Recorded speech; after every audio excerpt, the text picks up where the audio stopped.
director, you got some good ideas.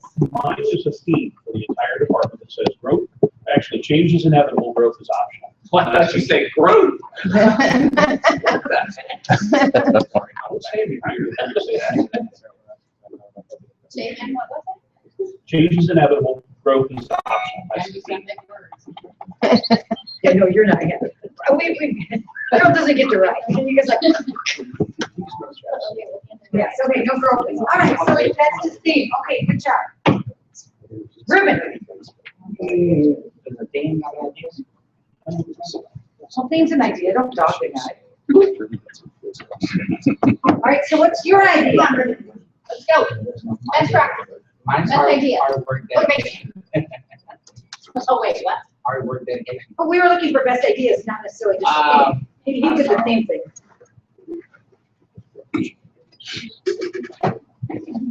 How long have you been a BDC manager? 1 or 2 months. Okay, have you given them any kind of motivational idea? Well, I said one last month that I got with the GM and I talked to him about a week or so. We had an initial bonus. Good, what was that? Well, we set 3 of them, three goals. It was at 70 parcels from the BDC, 70, 85, and 100. Anything that everybody that surpassed 70 and was 10 cars over, we get $10 for each car. Bless you. Okay, so let's see if I understand that. So I set a personal goal as a BDC rep, and if I sell 10 more than that, I get $10 for each car over my goal? Well, so you already have your goal of either 15 or 20 for the month. Okay. But as a unit, as a team, if we've reached the goal of 70, Okay. we only have 5 BDC agents. Okay. So if we reach 70, we get paid an extra $10 for each car you sold. Oh, But if you sold 10 and more, if you sold 10 and more, you get $10. Now you reach 85, each car you sold past 15, you get paid $15. okay, so at the end of the day, it's a team, it's like a goal for the Yeah. team and each individual reward. Now, keep in mind, even though if you don't hit your 10 cars sold, which you should if we're doing 100 cars a month, but if you don't hit that goal, you still get something, you get half. So if you're less than 10 cars, you get $5 per year. Okay. Okay.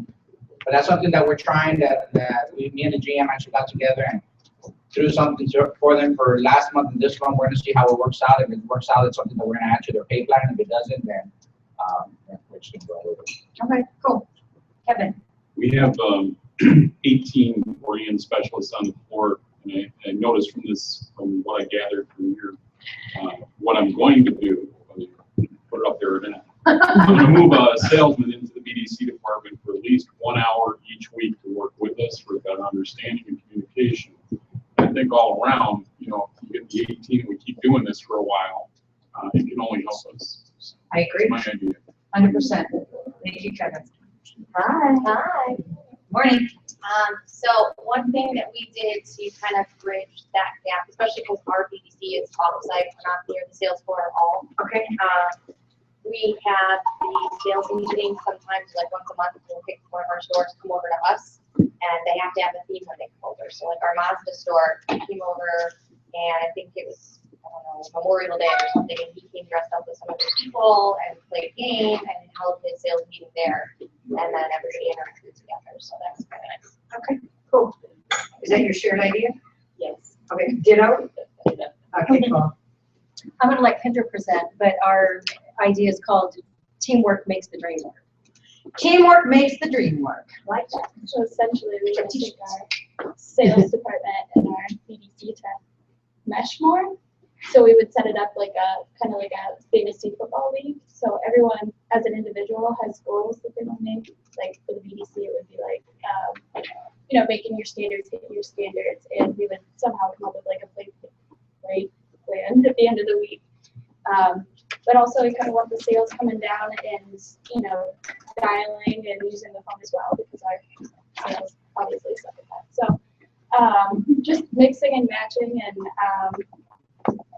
like at the end of the month, we would just how do I want to do that? We would take, so like our fantasy league, it's like an individual, but you're on a team as well. So we would match our BDC up with a sales, because there's 4 and 4 or whatever, and then at the end of the month, if our You would just see, you know, who did well. So as an individual, but as a team as well. So we want the teamwork. And the team is really with the salespeople. Hello, So Anchorage, Alaska. between 19 and 22% of our business comes from people who are repeat and referral. So, but we have customers that are in service all the time that aren't getting sourced. So my thought is to have a competition between the sales department and the BDC for the BDC sourcing service from Perfect Prospect, which is our mining tool, and the salespeople mining directly out of the service waiting area. So a bonus for the sales team, A team or B team, or the BDC. So between all three of them, whoever gets the most service business verified by sales manager, that would be a bonus for that team that they would also go. So. Okay, cool. So mine kind of is like that, but I had come up with doing like pairing a BDC rep up against a sales rep and seeing who can generate the most referrals, since a lot of the referrals are prospecting, and therefore if we can drive a little bit of a competition between the two, maybe give them more of a drive, a little bit more of an incentive to make sure that they're getting those referrals on a daily basis, and create like a gift card on who wins the most, even like a $10, $15 gift card with the lunches. And then at the end of the month, whoever has like, maybe set a goal of you sold this many cars, if you go 20 or 30 over your maximum amount of referrals, then you get like a $50 bonus, $100 bonus. So they're kind of like a competition, and they're still instilling that how important the referrals are.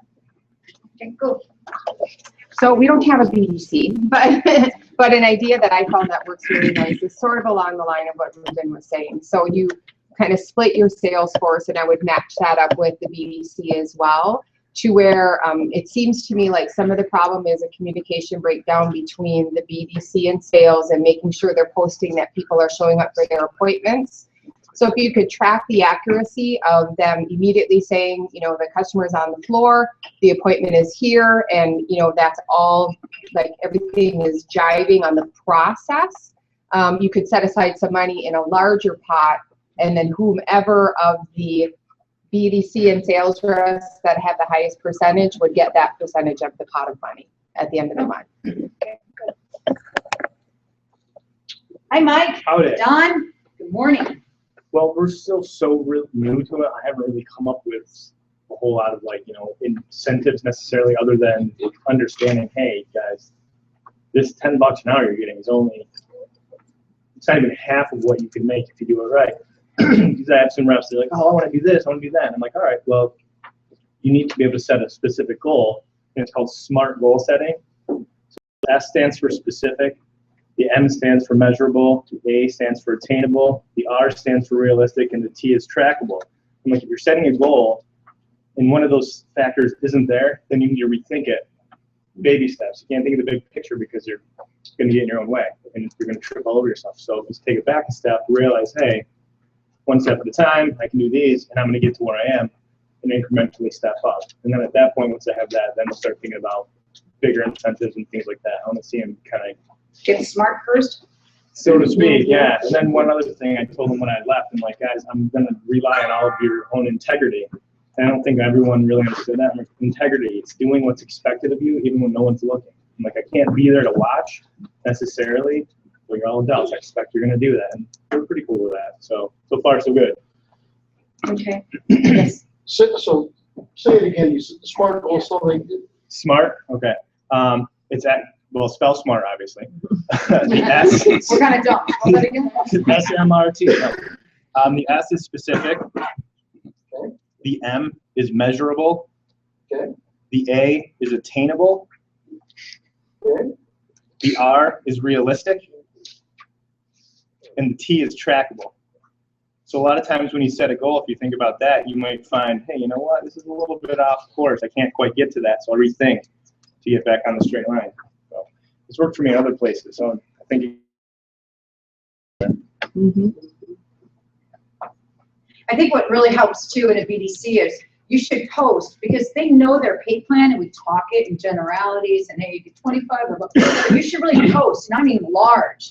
Like, hey, you can make, you know, do you want to make 50 grand? This is what you need to do. You know, if you want 30,000, this is what you do. And that really helps them. They walk in, you can see that. It's like, that's what I want. So then if that's what you want, then why is your Go Green all red? You know, and why are you not using all 4 steps for referrals? So that's huge, okay? So I would post it. Morning, everybody. Good morning. Everybody has some great ideas on getting their BDC started. I don't think money is a way to do it.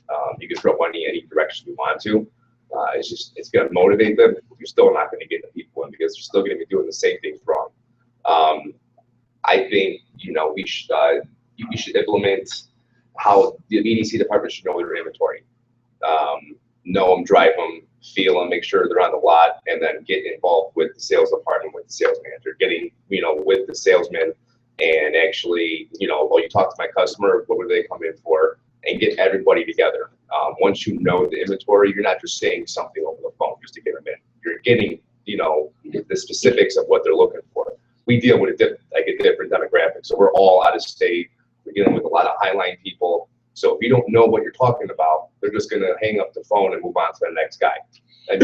I think, again, yours is a different model. What percentage of your vehicles do you sell out of state? 75%. 75%. So it's like we talked about before. In order to have and accomplish your goals, you're only talking about phone up for internet on that product. Mm-hmm. What about all the other things that need to happen? So we don't really want BDC team members to be the inventory expert. And I think that the model just has to be set differently for your team. You know, so if your product specialists are going to be the ones, great. But I guarantee that your BDC team members maybe do some of the fact finding and prospecting. Yeah. You know, and you guys handle knowing all that. Exactly. You handle some very high line, very intricate. And we're talking about, but people that work $10 an hour, but in and out, it's not going to be their thing. All right, they really won't. Sure. And in our model, especially at this side, we don't want them to know the inventory. Yeah. Because what happens is that the minute a BDC rep knows inventory, the minute that somebody calls or emails on a vehicle they don't have, now what's your choice? If you tell me you don't have it, So, but you might be able to get something else. well, that's what I'm talking about. If your BDC department can help switch that person to another vehicle before they even come in, how would that not better you? I just don't want to know your inventory. No, not know the inventory, know your product. It's like you can walk the lot. You can go out there and walk the lot every morning and see what you have on your lot. That's the same thing, But you know. it really is because you're not getting into specifics. If someone's like saying you're working at a Chevy store and they're looking at an Aveo, that Aveo is not on the lot anymore. But you have something comparable in price. You can say, well, are you looking just for this specific vehicle, or are you looking for something in this price range or something that size? Okay, and you and I can talk later. No, that's fine. It's not about knowing the product. It's about knowing features and benefits of what they want. So we don't talk like car people, right? A car person would say, well, is this the only one? Or we also have another Aveo that's newer. We don't talk that way. We speak about features. We speak more like, hey, you know, Aveo still looking for something in a smaller vehicle with good fuel economy, that type of language. Okay? You're just talking about like car people. Okay. I know those people really well. Good news, what I heard out of all that is, he said money doesn't motivate, so you remember that.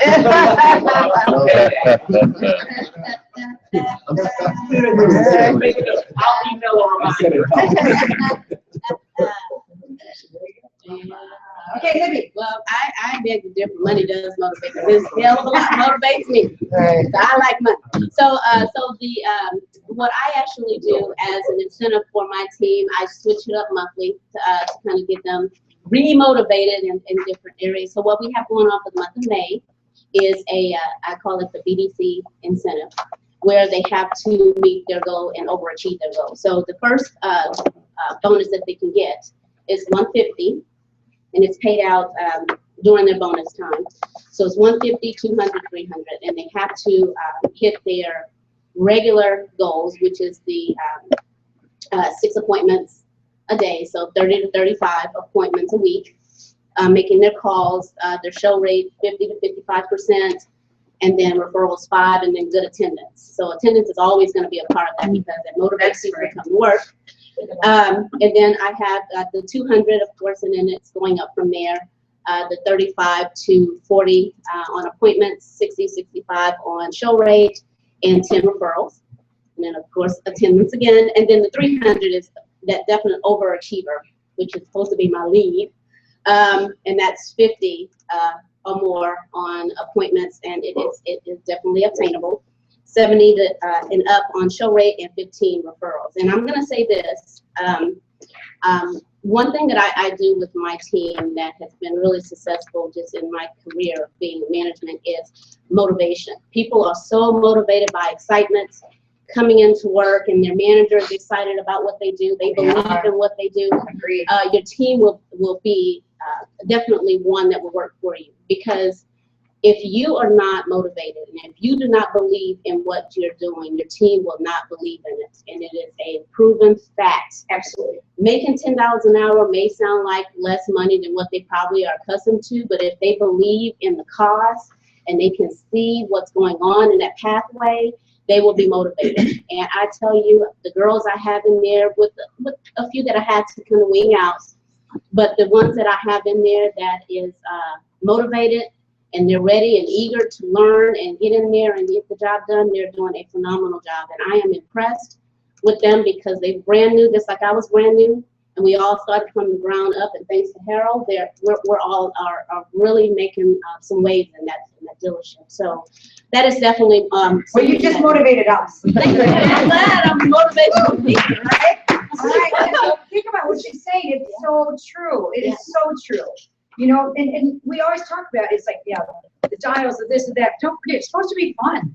It's supposed to be a fun job. I think BDC is awesome, right? Because we can change the direction right away. We don't have that bad day. May have a bad hour, maybe that didn't go so well, or 30 minutes that didn't rock.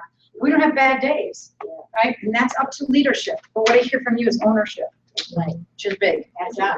Absolutely. Next. Ours was a little bit different because it goes That sounds like along. what you said yesterday. Yeah, Audi's a little different. Ours goes along with hiring the reps versus keeping them motivated, because we're looking for unique individuals that have outgoing personalities and that will think outside the box. So Jen is going to present ours. Good go. I like that. Good transfer there. We're a package deal, this is how it works. Yeah. So basically, for the staffing portion, we want to implement videos with a lot of our BDCs that we have already in place.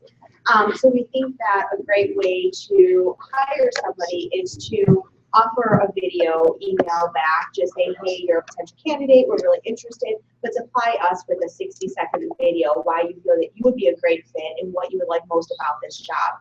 So it's a great screening process as well, because then you're seeing them visually. You can see if they're making an effort to implement that video, what they're going to say about why they'd be a great fit, and what they would love most about the job. It just gives you a great idea. So, Okay, like that. Pretty good. Good. Jake will make that. Mine started with when Chad was young the first time. He came in and laid $50 on the table, and so the first one with this many appointments gets this $50. And $10 may not be a lot in your big cities, but in my small town, $10 an hour is really good pay. And so it worked. So now on our board, More expenses, huh?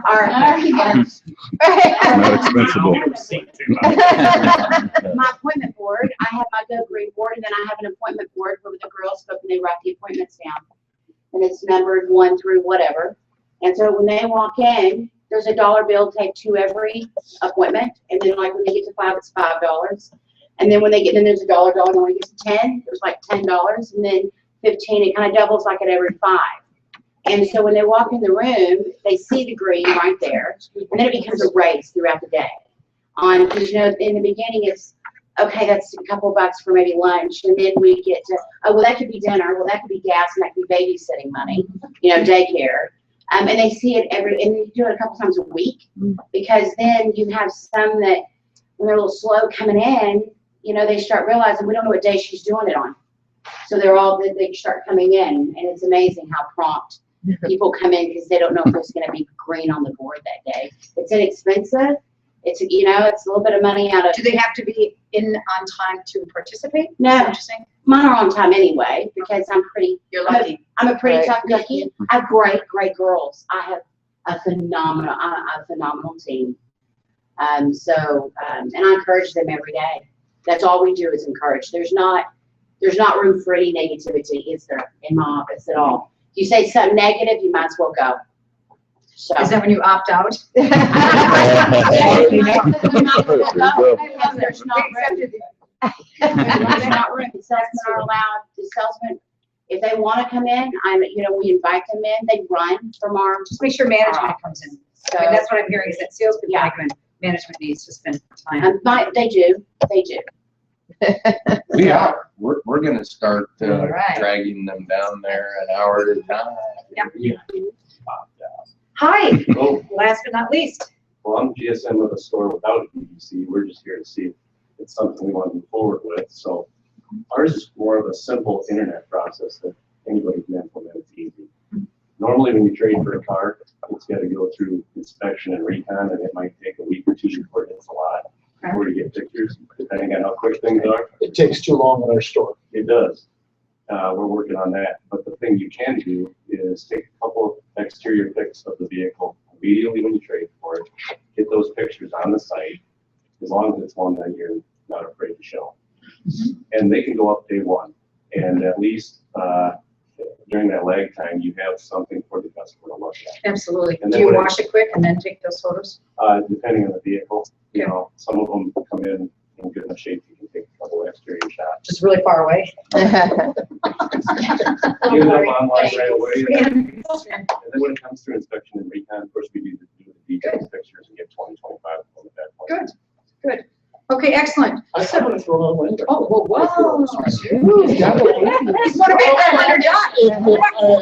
it was going around, and I had thought of it before he had said it, that talking about the idea of money motivates, yes. Never going to argue that. However, I think it is also a great idea to have other things going on that are team building and everything. And this may come as a shock to y'all, but I can cook pretty well. Ooh. No way. Yeah. So we do just some fun different things, whether it's a cookout here and there. But my favorite one is take the sales team, and you can do it with a BDC team. Have two people draft, and they pick their own teams, and you go for however long. Winning team gets steak dinners, cooked by me. The losing team gets beanie weenie. And you know, we can throw $500 at a salesperson all day long, and they yawn at it. And you can go do a great meal like that for next to nothing, or less than 500, and you can really get them going. It's amazing how hard they'll fight not to eat pork and beans. And by the way, it's pork and beans and a hot dog. There's no special. You want them to see it right out of the can into the pot. Nothing special about that whatsoever. Enjoy, boys. You know, so we do different stuff like that all the time. We try to have a lot of fun with it. Good. Okay, anybody else? Any other great ideas? I knew you were going to get one. Yes, sir. Well, I think doing a walk around every morning, get up the BDC also involved with the walk around. I think help the BDC not only, I mean, product knowledge to anyone is very important in the car business. As well as Chevy or any kind of product, highline or low end. I think product knowledge is very important in our business. So I think, I just started doing it. I mean, last week I let the GM start doing a walk around with the salespeople and BDC involved. So, you know, they get a car, and then every day is a different car. So all they take 30 minutes to do a walk around on the vehicle. So they know product knowledge. The salespeople will get a product knowledge. And I think when they a phone calls, they know what they're talking about. That's about it. Okay. Good. Anybody else? Otherwise, you have paper, hotel paper in front of you. Just grab a piece, write down your choice. Fold it up, we'll collect it, and then we'll tally up. I want to read those facts. Oh, sure. So wonderful. All right, number one, B, change is inevitable, growth is optional. Number two, team goal equaling an individual reward. Number three, bring in the salesmen to do kind of the tour of the BDC for better understanding of what we do. Number four, hold sales meetings in the BDCs with individual stores. That's kind of what I've summarized there, right? Okay. Number five, teamwork makes the dream work. Number six, bonus for most service business. Number seven, BDC and a sales rep competition for referrals, get gift cards. Number 8, a BDC and sales reps competition for process accuracy, and they get a piece of a pie. Number 9, SMART goal setting. Number 10, BDC members learning inventory 2 times. We have that one. 11, monthly contest that changes every month, tied into a number of variables. Most importantly, attendance. Yeah. Number 12, staffing, having the applicant send in a video selling themselves. I love that. Number 13, race for cash, where you've got money on the board, and as you're putting up appointments, you're pulling down a little green. Number 14, instant photos online, so it helps add to the validity of that vehicle, of course, when we get calls. 15, team competition for steak dinner or a beanie weenie deluxe. Yeah. I like that one. Oh, $100. $100 in the pot. okay, everybody write it down. Let's pick up. Let's see what we got. Like for the workshop? We'll do a 20, that's what you do, a 20 girl. Phone goes off, $100. She had a morning plan. She's already gone. You. Yeah. All right.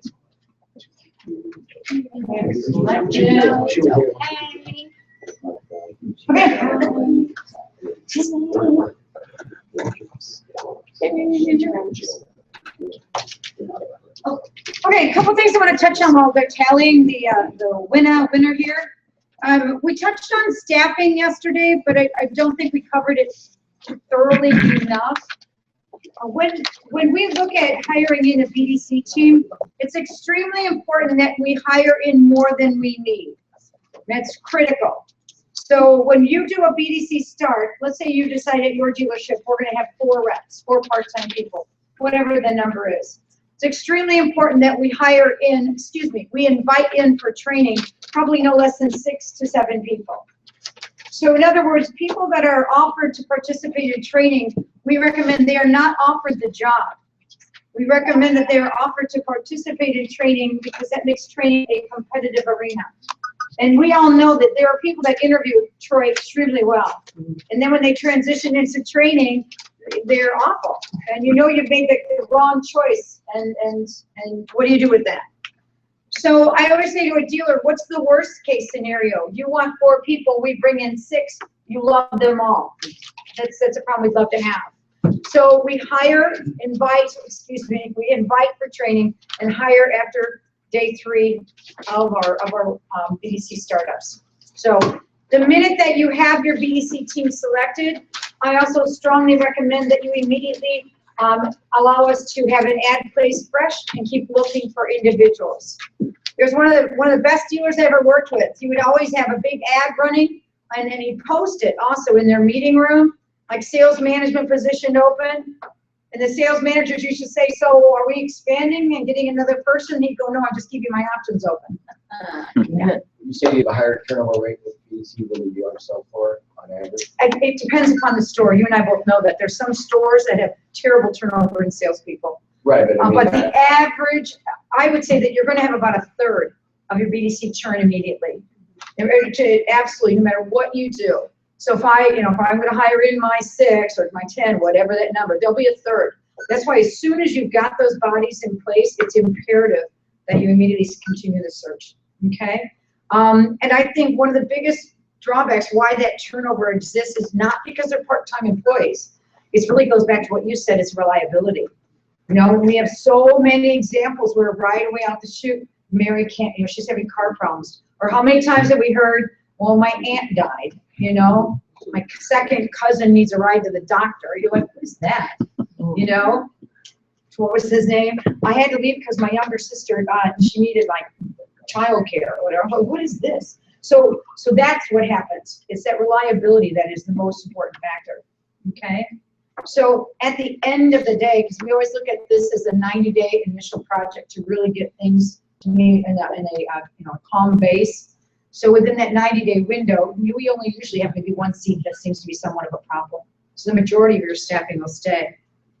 You try to stay away from the younger generation then that seems to have this horrible work ethic and entitlement issues. And You know, it isn't the younger. What's hard is, and I was a single mother for many years. 3 kids. They always say, boy, you know, you were never around for my life. I'm like, but I had great nannies. Backup nannies and then nannies and then. And it's true. So, but it's important that I mean, to me, single moms, that's the hardest thing. They're great because they need money. You know, they really do. But do they have themselves backed up for all the things that happen in life? And that's where we find issues. I don't find them necessarily. And a lot of them, take Karina's team, a lot of single moms and young, you know, 21-year-old people with parents, and you know, that's I a think tough. single moms is a different example. I think it's a good example of somebody who's motivated, that they need the job, but they don't have a backup plan. You're right, you're going to be hit with that. But just the younger generation in itself, take out single mothers. I'm really involved in the schools and I find them actually to be good. I really do. If they're like college kids, I really do. Because again, it's a very directed, you know, responsible position. Meaning, I know it's 17-3-1. All right, and if I'm in school, it's a great job because they have flexible hours. So I find a lot of college kids are excellent. Those that are driven to earn that degree. Okay. So, and it's funny too because you have to speak to the person. Because there are individuals that we've hired that have no call center experience. They worked, you know, like whatever at McDonald's on the 24-hour shift, and they, you know, like did grunt work. And I have some wonderful ones that were in-home caregivers that were not even related to it. But you can tell they have a work ethic. So you said before you like to rotate the evening and late shift. College kid has a consistent schedule. Yeah, but most college kids don't do all days or all nights. Right. You see, they have blended schedules, college kids, so they can do the in and outs, right? We just make that schedule fit around, you know, their mornings and their evenings, but it's still that morning and evening schedule. And, you know, universities, colleges, they'll post all this for you. You know, they'll encourage all that. You can get involved in, you know, in their recruitment nights. There's just a lot that we can do, so that's a great base. I also think that we keep talking about tying in salespeople, sales management to BDC. If I had a dealership, I would incentivize my current employees to help us find BDC people. And if they stuck for 90 days or more, I'd incentivize them financially or make them a steak dinner. You know what I mean? But, I would give them something. And therefore, people in the dealership are also rooting for that BDC team. Okay? So there's a lot. So there was a dealer that used to tape record everybody, you know, when he would hire, he would interview, he did all the last interviews, was the dealer principal, and he would record them because he said he'd always found that, especially people that were, let's say, in sales and so on, you know, people say what you want to hear when you're interviewing, and he would play back like a month or two later, and he had the guy that he didn't really want, so he'd bring him in the office, he'd sit down, Jim, and he'd play it back, and he'd go, "Where's this guy? Because this is a guy that I hired. I don't know who you are." Okay. Right? You're just like everybody else. So, yeah, great idea. You just have to sign a little note. Okay, in today's world, make sure you don't get sued if you're from California. Present your lawyer up front. But you do. So I think that that's smart. So look at that as it's like a work of art, you know, that you're molding. And where do you think you create some amazing salespeople, Tina? From a BDC. Absolutely. You know, we've got a couple that are wanting to transition right now out of that All-American onto the floor. But they have a whole different skill set and confidence level in being able to generate traffic. And that's really what we need. Just make sure policy stands. They can't, a sales manager, because that's what sales managers do, they start going, "Hey, Lori, how would you like to sell?" We can't take each other's team members. All right, we have to have that person replaced before we can move forward. So, okay, good, who's the winner? Oh, drum roll. Drum roll, please. Please. Go ahead, Kendra. The winner is the number 9 smart goal setting.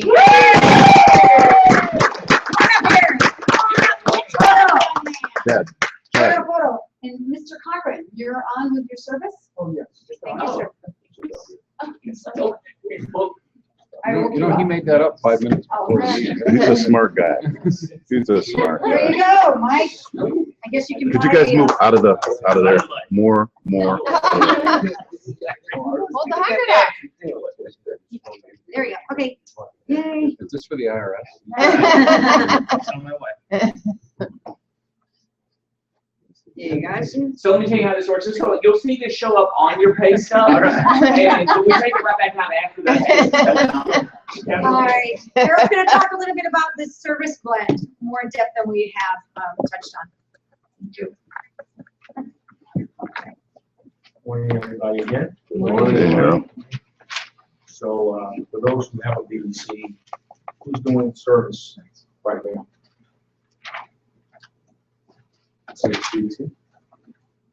Do you have an idea what the contribution is? Huge. Huge? Quantitatively? No. Okay.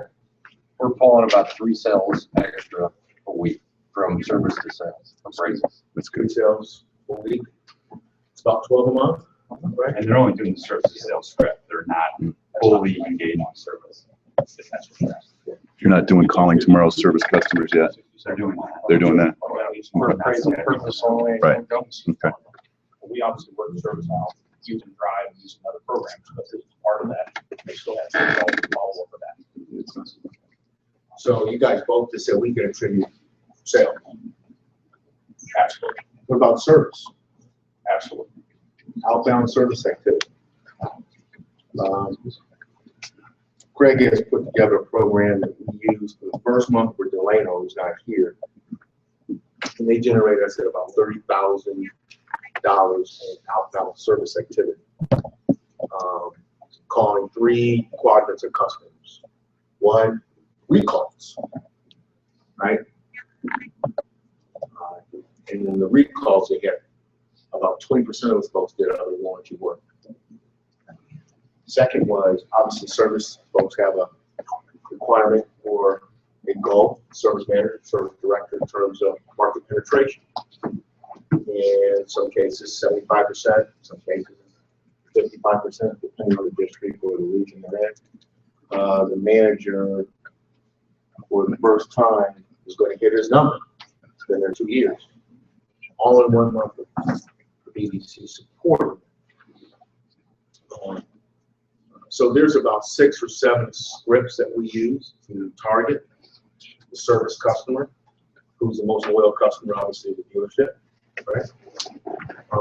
And then on that, we can integrate this to the outbound service opportunity. What are the challenges you have now within the construct of the BDC? Is it service people dedicated, or is it integrated within the sales BDC itself? Integrated.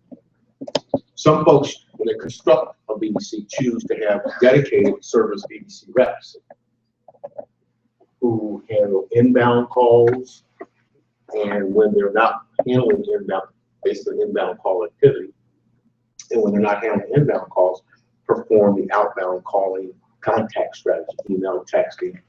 If you're a Joni provider, doing OneStar support. If you're a Ford provider, managing that. So one of the keys is, do you have it as a separate group, or is it integrated? And then if it's separate, though, that gives them a career path to move into sales, and it becomes kind of a hiring platform for all these BDC reps. So there's a lot of options there. Now, in terms of metrics, when you have a service BDC rep, what's your metrics? Do anybody know their metrics for the BDC rep? Is it the same as a sales rep? Couldn't tell you. It's key, right? In general, obviously inbound calls, it should be 95% show rate. 95% of people who set an appointment should come in for a service. That's pretty logical, right? Car needs to be serviced. Right? The real key to how do you measure that? Do they get paid for that activity? Inbound call? No, it's part of their job. And some people think that. However, on an outbound service call, so remember, depending on the size of the dealership, what the frequency of inbound calls are, frequency of inbound texts, frequency of internet needs, getting internet service. Their alternative time should be spending doing outbound contact. And they should generate 3 to 4 outbound appointments per day. And it's the same KPI method indicator of time they have left over on those calls. Now that's of course if they're dedicated sales reps or service reps. That's why it depends, and it depends on your service department. Some people are capacity, and so they kind of the curve of growth is dependent on the function of whether or not they have enough. Like, are they doing service jobs? Are they doing normal oil changes? Typical service activity. So we employ a little piece of it. If they're doing a high-level service opportunity where customers come in for an appointment, they're doing oil change, that's 30 minutes or less, right? They pretty much stand there 30 minutes. Some places it's less, it's more than 30 minutes. 45 minutes to an hour. Of course, oil change because of the capacity and the number of appointments. Now, if somebody comes in for a transmission, a more complicated job, we set a reservation. A reservation to meet with a service advisor because we don't know. And they get to that job that day, 2 days later, 3 days later. So you're setting up expectations to be higher for the customer, for the prospect. So if I go into the doctor, you go into a specialist. If you go to the doctor for a general appointment, then you go to a specialist to determine what needs to be done. The next, the guys, mechanics in the back. So if you set a reservation, you're going to ensure that you have a good customer outcome. You have an enterprise on site, you get a loaner car, whatever your policy is for managing that. Because it's not going to be an hour or 45 minutes for a transmission job. They might not even get to it for 2 weeks. But that service advisor transfer that responsibility from the appointment, the reservation, to the actual service advisor, who then advises the time to actually get that vehicle. Service reps, depending on your BDC, can answer, make appointments, or if they have a view, a window into the service back end, know the status of a vehicle. Now that depends on your service team. It depends on your service advisors, mechanics. Are they utilizing your back end system? What service system are you guys using? We're still using a VMS. What do you think? Okay. What do you guys use? Automate. Some people use ADP in the end. You know, we do our, I guess they have changed ours a little bit. They have 3 service advisors and then they have 1 appointment setter that works right in service. Mm. But they don't have anybody doing outbound. He just takes care of all the inbound. So one guy scheduling all the appointments, he's the appointment setter. And then like you say, he passes on accordingly. Because I tell you, what's the call that you get when people call in? I want to set an appointment or what? What's the status of my vehicle? Right. Imagine if you have an integrated team that really have a construct of understanding. Service advisor, the mechanic knows, right? They call up, I don't have a laptop, call, tell them the status, right? Or they look in the system, it's not there, or they ordered the part. But if it's time up front, it's time in the back. If they efficiently allow or work with the service BDC to understand how to manage that activity, and they can put the status within the system that you use, the service CRM that you're using, imagine that call, the customer would know. They want to know status. They don't want to know if my car's done. They can't get a call back. They cannot get a call back. Right? Yes. So you said something really interesting, and I guess I just want to talk about it a little bit. One of the things that I think we struggle with in our service department is confusing a reservation with an appointment, which I really, really like. Because I'll have customers call me who are my customers of the store and say, I just called your service department and I'm having this problem with my transmission, and they told me they wouldn't be able to look at it for 2 weeks. So I go back there and talk with the advisor and like, well, we're too busy, we can't look at it. Well, that doesn't mean that we can't sit and consult with the customer and set an appointment. So I really, is that what that, so the the reservation is made to discuss what the problem is. And is that typically done with a service man, with an advisor? You gotta understand something. It starts in the beginning of the relationship with the service advisor who spends 9 minutes to 12 minutes a call with a customer. Right. Because what they're trying to do is diagnose the problem on the phone. Right. You ever go back there and listen to them? Oh. We're setting an appointment, 2 minutes or less. We're setting a reservation to meet with an advisor, 2 minutes or less. Because they'll tell you, I got a ping in my engine and it sounds really weird. Yeah, well, let me understand that. Well, is the ping loud or is it small? Small? Is it goes like this, ring, ring? So listen to these guys. So they're spending 12 minutes, and that's why they're busy. That's why they're overloaded. So what do? You set an efficiency system in place. Sounds like a problem. Gee, if you talk to a doctor on the phone, right? My heart really hurts, doctor. Better come What's in. going on? Well, that's it. Is it a heart murmur? I like that a lot. I like that a lot. So frees up the advisor to handle real issues that are going on with the status of vehicles. Now, even we're not there yet, but if we could get the advisors to understand how to ensure this communication, a clear path, imagine what their service BDC could look at and see just the status of the vehicle. They did Auto Trader did a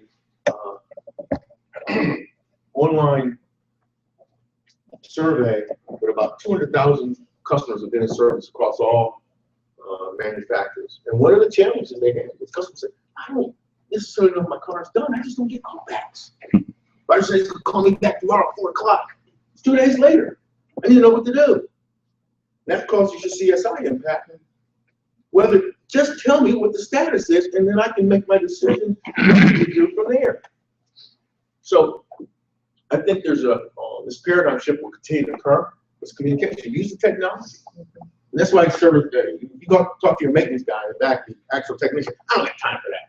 But you got time to call up. I just ordered that part, Bob. That part will be in there Thursday. You can talking to the system and then communicating. Just trying to get you guys to understand the BDC we said it yesterday. I said it. They're the voice of the customer. They're the voice of the dealership. And there's opportunity because that's your most loyal customer. So reservation, appointment, communication should be communicated directly through your service advisor back into the service department itself and then back to the customer in terms of differentiating that for the inbound call. Whether you treat the status of the vehicle directly to the service department, that's a decision and choice based on the competency of your teams. In terms of actual other service activities that they do, recalls are a big opportunity. There's again, we have a recall every month. Well, they have this pay, but there's a recall opportunity for revenue. Right? Again, if the part's not in, BDC can communicate that. Harold, didn't one of your accounts downtown do really, really well? Recall setting up appointments for, they were setting up appointments for evaluations. They were doing the independent buyer. Yes. And they did really, really well during, I think it was about 6 months ago. I got to tell you, service customers, we say they're loyal. I think of loyalty in terms of revenue opportunity. Your contact rate on a service customer is about 3 times higher than the sales opportunity. If you call a service customer, they're going to call you back about 35 to 40% of the time because first they want to know what's going on with your car, right? Are they due for service? And you can pull up some of the scripts you may have. We have about 8 basic scripts that we use to drive that activity. And then, of course, the ultimate to convert them to sales while they're here.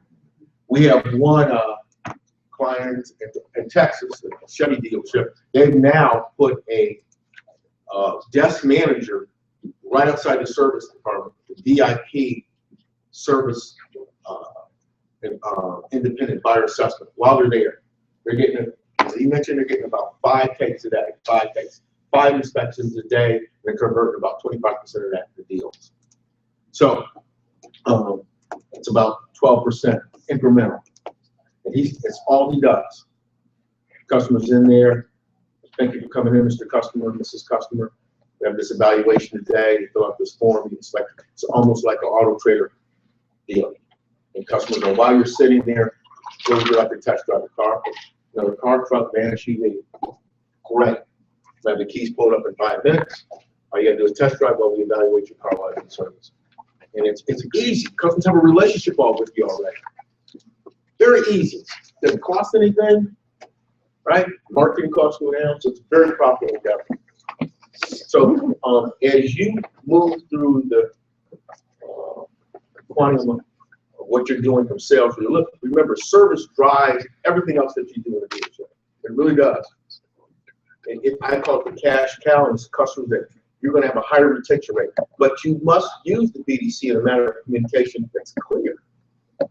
Because these customers come in rapid fire, and they want responses in rapid fire. So time and responses are key for us. We have scripts to support it. And of course, you have to be integrated with the back end of whatever service module you're using the CRM, whether it's separate from your DMS or not.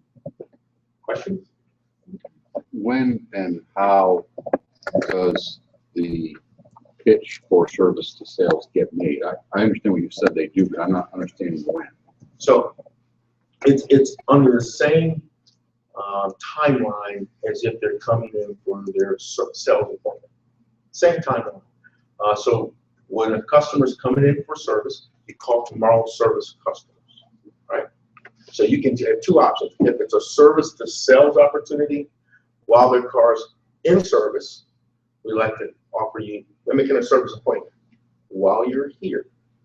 You build some excitement if you want. While you're here. Yeah, open up the front of that. Right. Yeah, right there. Saying you do this when they call Little button on top. make an appointment? Yeah. No, done. Right here? No, right there, that one. Yeah, push it that one. No, it slides. I got it. I got it. That's all right. That's right. Technology. I got it. So you got 2 options. I just called and pushed one for service, and I got you in the BDC. Besides making the appointment, are you actually going to pitch me on it then, or are you going to do that during the reminder call? I'd pitch it at the end of the service appointment. I would then pitch it. That's one script that you could use. And am I looking in the CRM to see if I've been pitched recently, so I don't annoy them every time they call for it? We live on the CRM, absolutely. So I'm reviewing history before I put my foot in my house. Or you can do it as tomorrow's service appointments. When you call to confirm that they're coming in for the service appointment, you can pitch it then as well. So you have 2 options. If I can make a comment, Harold. One of the things that happens, you made a good point, but one of the things that happens is a lot of times those aren't integrated. So you have service over here, not integrated with a BDC. So they have to make sure that you mean the CRM? The CRM, they're not integrated. Right, so they're not integrated. They talk to each other, but they're not the same. Right, so the information that goes in one may not go in the other. So you just have to make sure that the reps have the ability to go in and take a look at the customer to see if they've been pitched. Because if from the service standpoint, service people aren't going to pitch them. It's going to be the sales. So they just have to make sure from their standpoint, when's the last time they've been pitched. So it shouldn't be an issue. It should not be an issue. Right. It really is, because I don't think service people are doing that activity. No, but I'm thinking if we've been doing this for a while, the customer calls in for 3 oil changes in a year. If I was a customer, I don't want to hear it every time. Right. So I want to know they're looking at it to decide, well, has he been asked in the last whatever time period we established. And at the same time, repetitiveness gets you there, and you never know that one time you don't ask them, maybe the Right, one yeah. time that they're interested. No, everybody that goes into It's about 3 months. You want to try to hit those campaigns about every 3 months, 4 times a year. There's somebody else sits in your chair and you're not there, and you go to the car. So they should know what the last thing was that they asked. Yeah, I mean, Don, you asked a great question.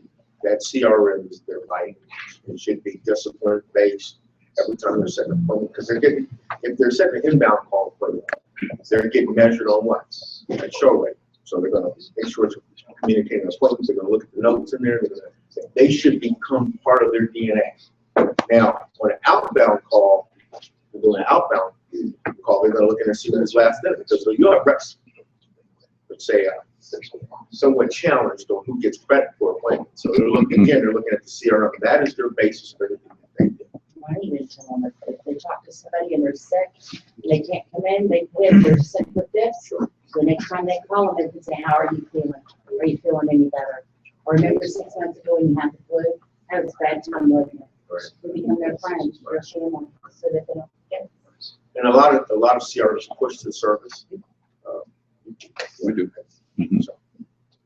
Any other questions? That's good. All right, thank you. All right. To the next one. As you can see there, this is one of the scripts that we use for calling tomorrow's service customers. What this does, it sets up your sales department for appointments in the morning, because we know what types of service, what types of customers are coming in. We know the vehicles that are coming in.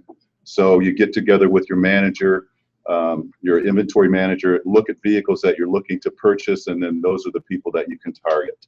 And then you target people with high mileage, and you also target people who've had their vehicles for 4 or 5 years.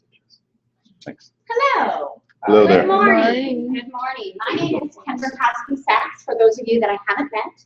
And I am going to go over today one of my favorite areas, which is objection handling, rebuttaling, if you will. We call them power phrases.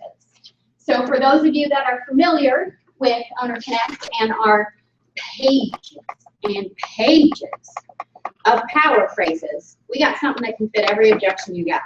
Okay? So let's talk a little bit about that. And I know I'll get some my up. good friend Craig's going to pull them up for me. So I'm going to do a little dance party for you guys. So ready? So power phrases. So let's talk, for those of you that are current BDC managers, let's talk about some of your most used power phrases right now. What are you hearing? What are you personally using when you're having calls TO to you? Who are my current BDC managers? Ruben. What power phrase is your favorite? Without looking at it. I can't even see from here. Good. These are rebates. What is it? Or rebates. Rebates are at an all-time high.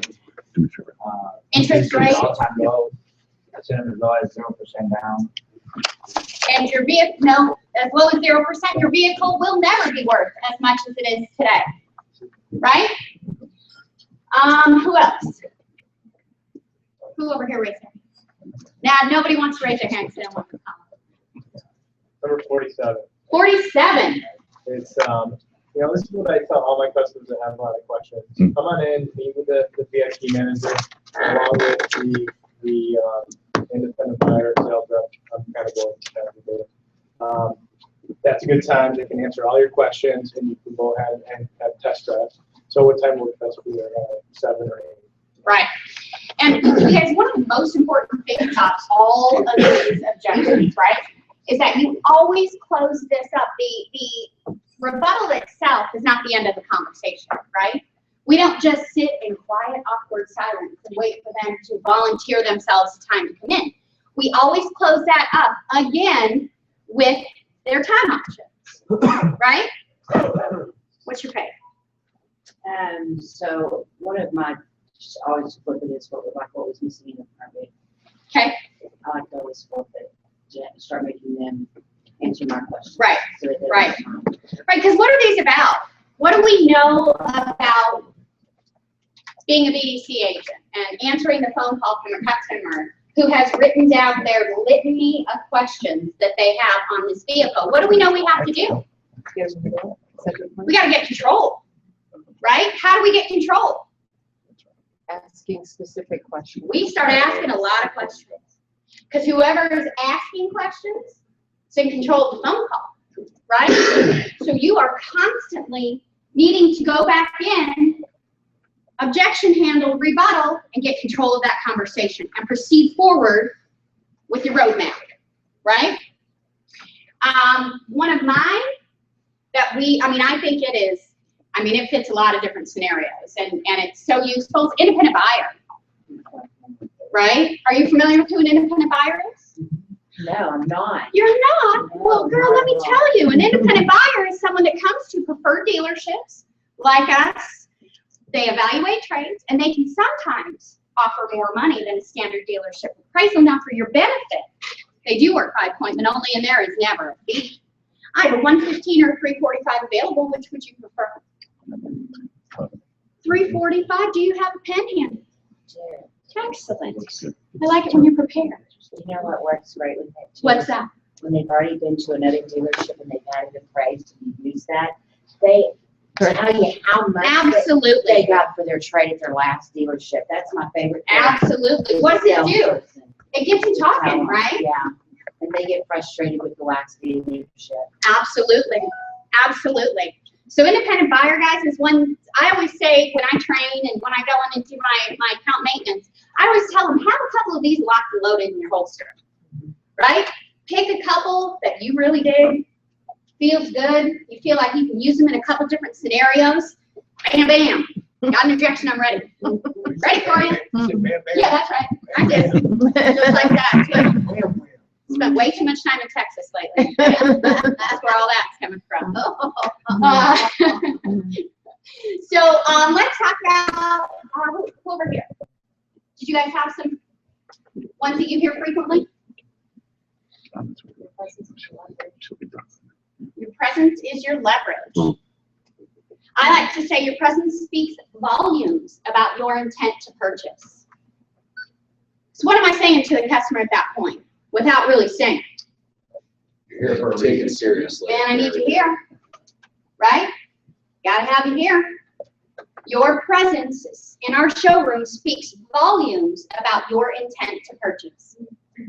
I have a 115 or 345 available. Which works better for you? Okay. So let's have, who's more experienced? Who's been doing this a while? I don't want to pick on anybody too new. Thomas. Thomas. Oh, I'm doing it for 5 Thomas. days, guys. Oh, Thomas. It's you and I now. Thomas, how are you? Well, I'm busy tonight. I'll be on the 4-hour flight to Peace. That'll be my dinner, but I'll pick you up the next time I should tell. All right. 45. All right, so let's do this. Why don't you've got, I'll make it easy on you. I'll go ahead and customize my objection to one that you can clearly handle right in front of you here, okay? All right, so if I say to you, you know, Thomas, I appreciate, I know what you're trying to do here, buddy, okay? I appreciate it.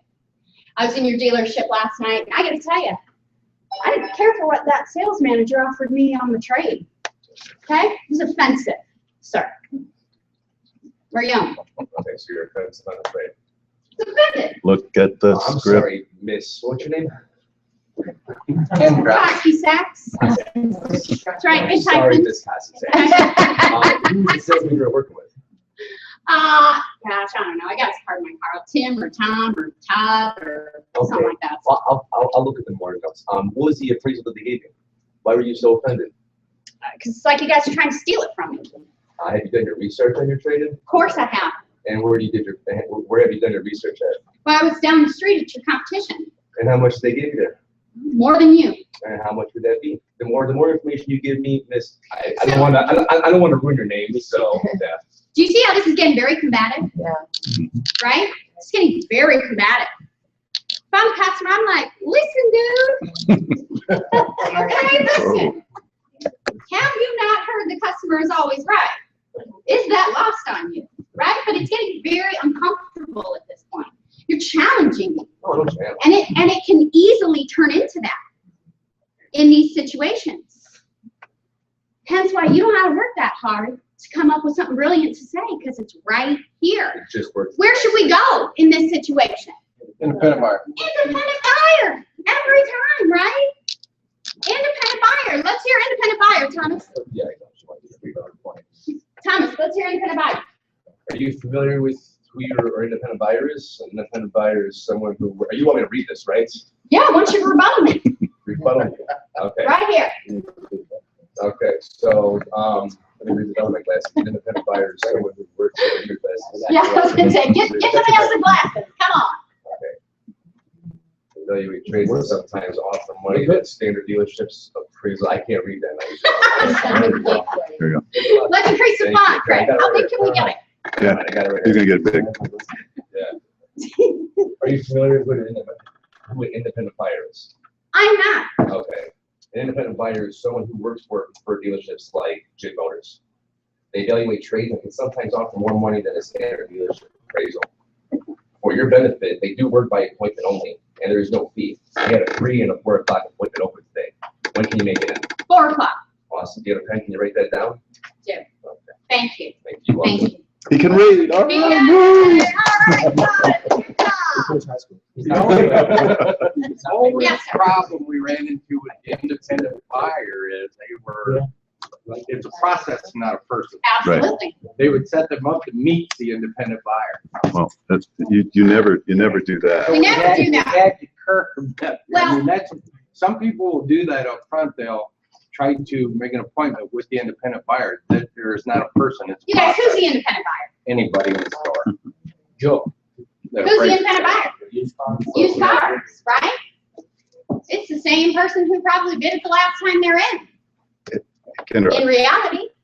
have you played the video that Joni explains the independent buyer? Have you played that? Because I think everyone really needs to see that because what it does, it breaks it down because that should never happen because if you read, it says someone who works with, it doesn't say you're going to meet the independent buyer. It doesn't say anything about that customer getting with that person. So what's happening is reps are really just sort of changing things. That's why it's critical to read something, especially like that, exactly the way it's written. I think where we go wrong, and where we need to understand on the independent buyer, we tend to view it when we present it. We're viewing it as a person. But you guys to remember, it's a process. Okay, it's a process within the dealership. I mean, when we think about our everyday business, what we do all the time, do we ever look outside for assistance with trades?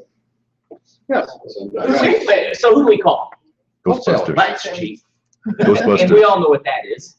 So we really aren't changing anything about what we normally do. We've now just created some words to go along with it so that we get some programmed responses.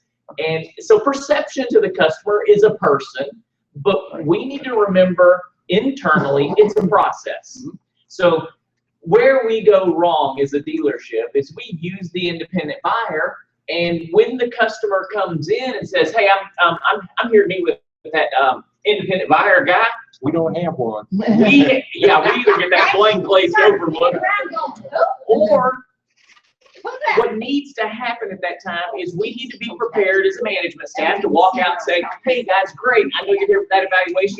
Let me go ahead and have your keys." And now our job, because this is a process, our job as a manager is direct the salesperson, the customer back to the sales process, wherever it needs to be. If it's the first time they've been here, we direct that salesperson and the customer to the not the meet and greet, but the customer interview. We get that customer engaged and get them gone. And you know what, miraculously, everything just happens the way it's supposed to. Where we go wrong is we let that customer stand right there by our used car manager. So you're calling somebody? Where are they? No, we don't do that. Where's our control? How many times in this business have we talked about, you got to take control of that customer, you got to get them engaged, you got to get them out there in a demo drive, we throw a couple of words, we say independent buyer, and it's like we forget what we normally do every day. Chad, So as a management staff, we engage them. let's let her talk about it. Okay. Thank you. Make sure there's video, there's audio. Yeah, this is something that she coined years ago, so she's the best person to really explain it. Chad did a very good job, not that he didn't, but it's just, see if we can get this thing working here.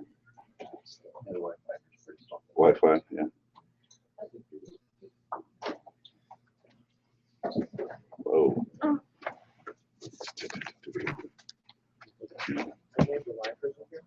The what? The live, well, yeah, the live version. Let's get the live version here. But this just makes it easy because she's not at every dealership, so you guys have options for this. If people are having trouble with it, then they just play this, and it's good. All right. seconds. Yeah. Yeah, we only have 3 hours. We only have 3 hours, so let's let her finish. Kendra, Yeah. this is buffering. So why don't you continue? We'll get the power phrases back up, and then we'll bring it back up. Okay. We'll just All right. carry on this. Okay, Yeah. so we'll get back to independent buyer. So yes, as Chad said, it's a process that needs to be developed within your dealership. The independent buyer technique. Okay. Let's talk to who else? Mike. Oh my. How are you? Do you need to borrow his glasses? Okay. All right.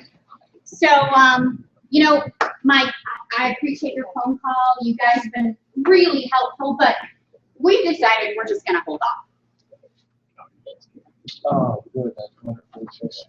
Thank you. We feel it is as well. Yeah.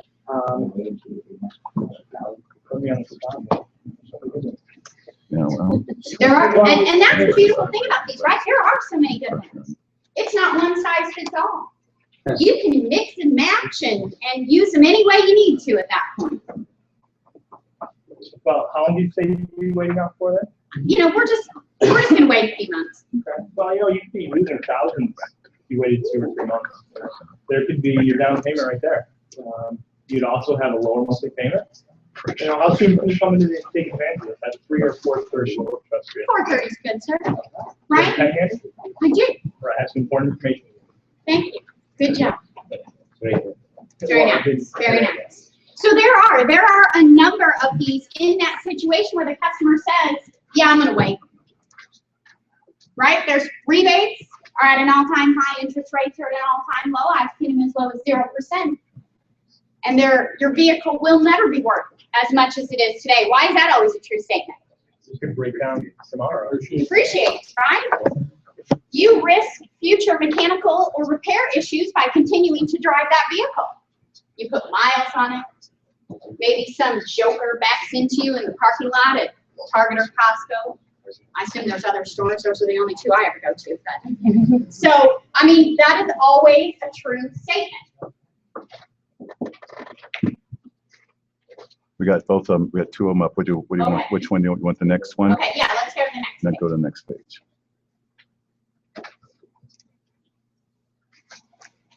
Now, let's talk for those of you that take inbound phone calls. And for those of you that are concerned about specific vehicle availability, right? What is our standard answer in a true BDC fashion when we get questions about specific vehicle availability? Flexibility. Yeah. Certainly our goal is to create flexibility, but what is our standard answer? Come on, those of you that are in BDC, you should know this. To my knowledge, the vehicle this year. To my knowledge, that vehicle is still available. I do have good news. Into inventory, sale. No rush right now. Right? So what you're doing is you have to go into immediately creating flexibility when a customer asks about specific vehicle availability. Okay? It's never that you want to answer directly, yay or nay. Because what do we know about this business? Cars come in and out. Man, there's a good chance that car's sold. If we're doing everything right, we can't hold on to that inventory. We got to move it. But my job as a BDC agent or a manager when I take that phone call is to immediately start creating some flexibility within that customer. Number 14 is a phenomenal one for that. When a customer's calling on a used car, right? That is a beautiful one to immediately transition into. Right? You mentioned an 07, but you'd consider an 08, an 09, or even new if it were affordable to you, right? Oh, absolutely. Of course you would. Right? So that is a fabulous one. And then we always confirm to the customer what they just did for us. Well, it sounds like you are flexible. I guess you are. Right? So you always want to use that as much as you can every time, because then what lessons when they walk in that vehicle sold? They're already thinking of a different one. There might be something else. Right. But then spin it out on the showroom. You lessen the chances of that. The more flexibility you've created with that customer, the more conversation your BDC agent, the more fact finding that they've done with that consumer on the other end of the line, better odds that a car's gonna get sold when that customer comes in and that vehicle's gone. Right? So we don't just take phone calls and book appointments for cars that are sold. We have a responsibility in that. And our responsibility is to create flexibility with these customers. Right? And I know there's a lot of dealers and GMs in here that are happy to hear that. Right? Do you want our agents just letting people know cars are sold? Right? Because what else do we know about the population when they come in to look at a car? They switch their mind. Why? Right? Ooh, don't ever use that term. Why do they change their Don't ever mind? use that term. Because there's more things to consider than just the one thing they're hyper-focused on. Oh my gosh, I pull into the car lot. Here I go, Saturday, real busy. So I got to park in the back 40. I get out and I start walking. And the cars have just been washed and they're standing up tall and pretty. A la carte. And I'm walking through all of them. And all of a sudden I'm turning my head. Oh, I didn't know we had this. Oh, I didn't know that was an option. Hey, isn't that what that other dealership was trying to find for us? And all of a sudden, I've made my own self flexible by the time I meet a salesperson. Because there's options, people. There's always options. Okay, but we're going to help that process. Okay? So, another one, number 15. So when you get that customer that's really, really, really, is it available? Okay? Number 15. Because what are we trying to do? You got to get them off that. Okay? So I need to get you on a different train of thought right now. I got to get your laser-like focus on if this vehicle is available. Switch. But what if it is available? Okay? What's wrong with proceeding on plan A? Because what does Murphy's Law dictate? Unless you're 5 minutes away, by the time you show up tomorrow at 7, it's a good chance that car's sold. We don't hold cars for customers, right? No, but if it is available, why not say good news? Because I can't predict the future. So now I've set myself up in a trick bag. Because if you're not 5 minutes down the road, there is a better than average chance that car's going to sell before you get there, right? I've created no flexibility. I don't have a backup plan. There is no plan B. And now you've got a customer that walks in and is spinning out on the showroom floor saying, what are you talking about? I called at 10:15 this morning. It is a mere 7 hours later, and you sold that car? I said I was going to be here. Bring me out that person I talked to. I mean, it also helps out the sales too when you get those whatever they are looking for, because when they get to CR, then they say, okay, well, this car is sold, but they wanted it, then they can go with this and this and this and this. Flexibility. You don't have to go back and forth and and ask the customer again. They're gonna get the customer upset because they have to repeat themselves and they already told you something. So Absolutely, absolutely, good point, Thomas. Plus, if it's there, then they know it's there, then they might want to try to negotiate the deal right then and there as well, go down that half the price. Certainly. All of a sudden, it's a sight unseen purchase, right? We're trying to negotiate cars over the phone. Once I confirm to you that vehicle's available. Now, of course, we're not opposed to that, given the right circumstances. Of course, we know that that is the reality of the business we work in today. But again, this is why we are always trying to create flexibility. How do you handle it when a customer is after specific vehicle availability? Well, that's our knowledge that it's still available. Because we are strictly a used car lot. We don't have any used cars at all. So the chances of that car being available is slim to none. So you need to get in here today. The doors so that they have opportunities. Options, right? Yeah. To figure and what they think they want, they can always afford anyway. It changes, yes. Even if it's not available, you can tell them it is available. And No. when you get there, you can tell them it is at our warehouse. And when you have 100,000 cars to Manheim, we can pick and choose whichever one you want. I mean, you guys, it's Only 2 to 3 it's days. just to my knowledge that vehicle's available. To my knowledge, that vehicle's available. But I have good news. We have many similar makes and models to that 2009 Ford Focus you called on. Tell me, besides the Focus, What else are you interested in? What else are you considering? And I start creating flexibility with these customers right away. And then conversation, right? Because it then becomes, I am consulting with you. I'm not just some person that answered the phone and told you, just get in here, just get in here, just get in here. Right? We're having conversations. We're forming some form of relationship at that point. I'm getting you talking. And I'm asking the question at that point. Okay? Can I make a comment? Certainly. One of the things that I hear from salespeople, and when I train, I always talk about creating flexibility, extending the conversation, breaking down barriers, and listening and hearing and hearing and listening. What you have to do when you're a salesperson, you have to listen to how you sound to a customer when you're talking to them on the phone. You cannot communicate with a customer on the phone the same way you do when they're in front of you. That's why salespeople are not good on the phone, because you're not effective. You're effective when the person's in front of you, which is what you're supposed to be. You cannot use the same terminology, the same verbiage that you use when a person's in front of you. It does not work. And what Kendra's saying is this type of verbiage is not intrusive. It's not invasive.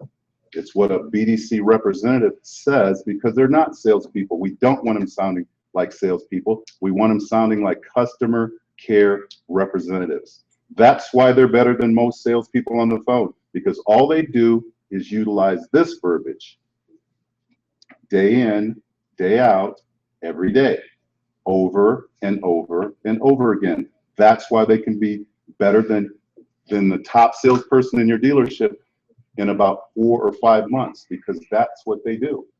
And that's what everyone needs to understand. You don't want your reps sounding like salespeople. You want them sounding like business development center representatives, or externally customer care center representatives. And that's what she's talking about. You guys, as my duration of a BDC manager, which was long, I did it for a very long time. And I was really good at what I did. But you know what I wasn't better than? Leads. I was just smart enough to know to use them. I didn't have to come up with something brilliant to say. It's already been done. Yes. And I think the things that we tend to focus on are that small little pocket of people that are extremely persistent. Right, your 10%. Exactly. And that's the hard thing with salespeople. They're always going to bring up the 10% people. Of course. Well, let's worry about the 90. Right. You know, let's not worry about the 10. Right. Well, there's this one time, I had this one guy. You guys told him the independent buyer, and he came in here and he flipped out. Yeah, exactly. But what about the other 99 that came in and it was utilized well and effectively and the process was followed? We got cardio. So you just said the key right there. The process is followed. So when they do, the best of my knowledge, and they get them the flexibility, and they make the appointment with the VIP manager, and they come in and they meet the VIP manager, they have to read the notes. Absolutely, right? They don't read the And notes. then, you read, in our store, we read the notes right back to the customer. Oh, it looks like you were talking to so-and-so, and they said you wanted to look at this, but you were flexible on the vehicle. Sure. Is that correct? Sure. Yep, that's what I said. And away they Are go. you in Texas too? No. But That's what they all you don't are. follow the process, none of them work. No, wait, let's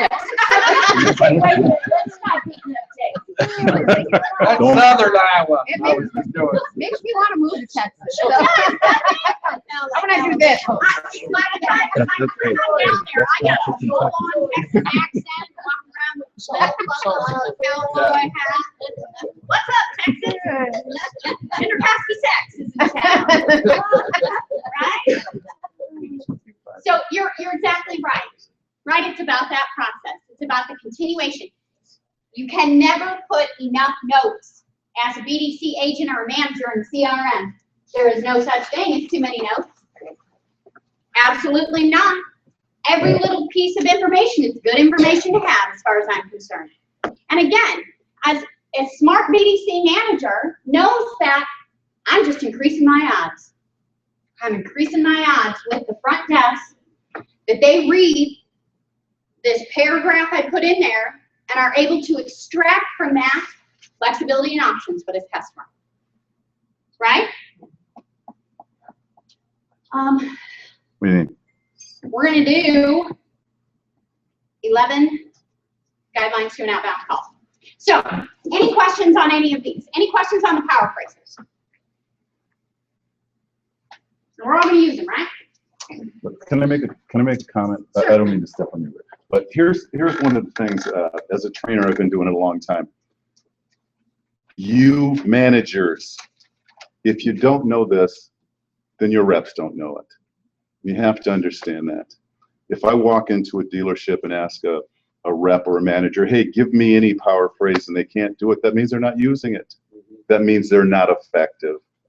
So make sure you know them, and then quiz your reps on a daily basis to make sure they know them, because you, like she said, you don't have to make stuff up. Have you ever heard what a rep sounds like when they're making stuff up on the phone? Have you ever listened to those calls? You know, I mean, listen, and salespeople, same thing. You have to understand how the customer feels and hears you. So make sure you know these. They're very important. They're the basic structure of your communication. And you know, I have some BDCs where they do power phrase of the month. Right? So they pick one, they learn it, they know it, and the day becomes trying to use it as many times as you can in conversations with the customer. Right? So, I mean, make it fun. Do something different. Okay? So now we're going to talk about the 11, yes ma'am. So it's just a question. I haven't even met my team yet or Okay. anything. So would you maybe suggest, like, when I go in to meet them and everything this week, maybe just what's your favorite power phrases and kind of maybe find out a little bit about that person? Absolutely. It's always great. I mean, these are little just sound bites for you to use when you go in. But the biggest thing for you being new, I presume you don't have BDC experience. Is that okay? So immediately you want to establish yourself as someone who knows what they're talking about, right? Because I'll tell you what, BDC agents aren't that different from salespeople. Because what do we know about salespeople? If you're a manager, what are they doing? Smoking cigarettes. Cutting corners, but what else? They're looking for your weakness. Why are you better than me? Why are you the one to tell me how to do this? They like to sometimes just put you to it just so they can. See you dance. That's okay. That is okay. Same thing as the BDC manager. I would walk in there on Monday or whenever you're walking in. I would know as much as I possibly can about this process, about power phrases. Help guide them, chair side coach them. That first moment when you walk in is you hear them on a phone up and you know that they are as far south from the script as they can possibly go. Get them back on track. Prove yourself. Okay? So that'll be fun. Good for you. Congratulations. Move on. Okay, so let's talk about the 11 steps to an outbound phone call. So throughout our many, numerous different word tracks that we use for outbound prospecting, you will always be able to find these 11 steps throughout every single one of them. Okay? You can mix and match them any way you want. They're all going to be there. Okay? Number 1, verify. How do we do that? Mike? May I speak with Mr. Customer? Excellent. Number 2, green light. How's that go? Nobody gets you a bad time. Oh, when you use bad time. Good job. Why do we use bad time instead of good time? Because it might be at work or it might be with a family member or kids or whatever it is, just to make it feel at ease that, you know, you don't want to bother them, but, you know. Do you know why I use it? Because everybody else says good time. And they're locked and loaded and ready to say no. So everybody else that calls you says, did it get you at a good time? And I say no. But you say, did it get you at a bad time? And I say no. Oh, you got me. Oh, you're good. Or where's the adversary there, you are good right out of the jump, right? That's why we utilize bad time instead of good time. Now for me, also to put it in perspective, I mean, is it a good time when I've got one of 5 children hanging off and I've got dinner cooking on the stove? This is how I cook my dinner, because I got 5 kids. So I'm cooking my dinner on the stove, right? Got cats and dogs running all over the place. But is it a bad time? No, it's just my life. There's never Right? always like a really good time. Exactly. So use bad time. Always use bad time. Okay? And you'll think of me stirring a pot of dinner every time you do. They go goulash. We love goulash, man. We got it on. Now, what haven't I done up to this point? I haven't told you who I am. Why is that? Might change his response. It might. Even though I think I'm awesome to talk to, there is a better chance that you might suddenly become indisposed when I identify myself right out of the gate as someone from one of them car dealerships, right? So that is when we then give our introduction. This is Kendra calling from Lithia Chrysler Jeep Dodge of Corpus Christi. That's right. Wrong call.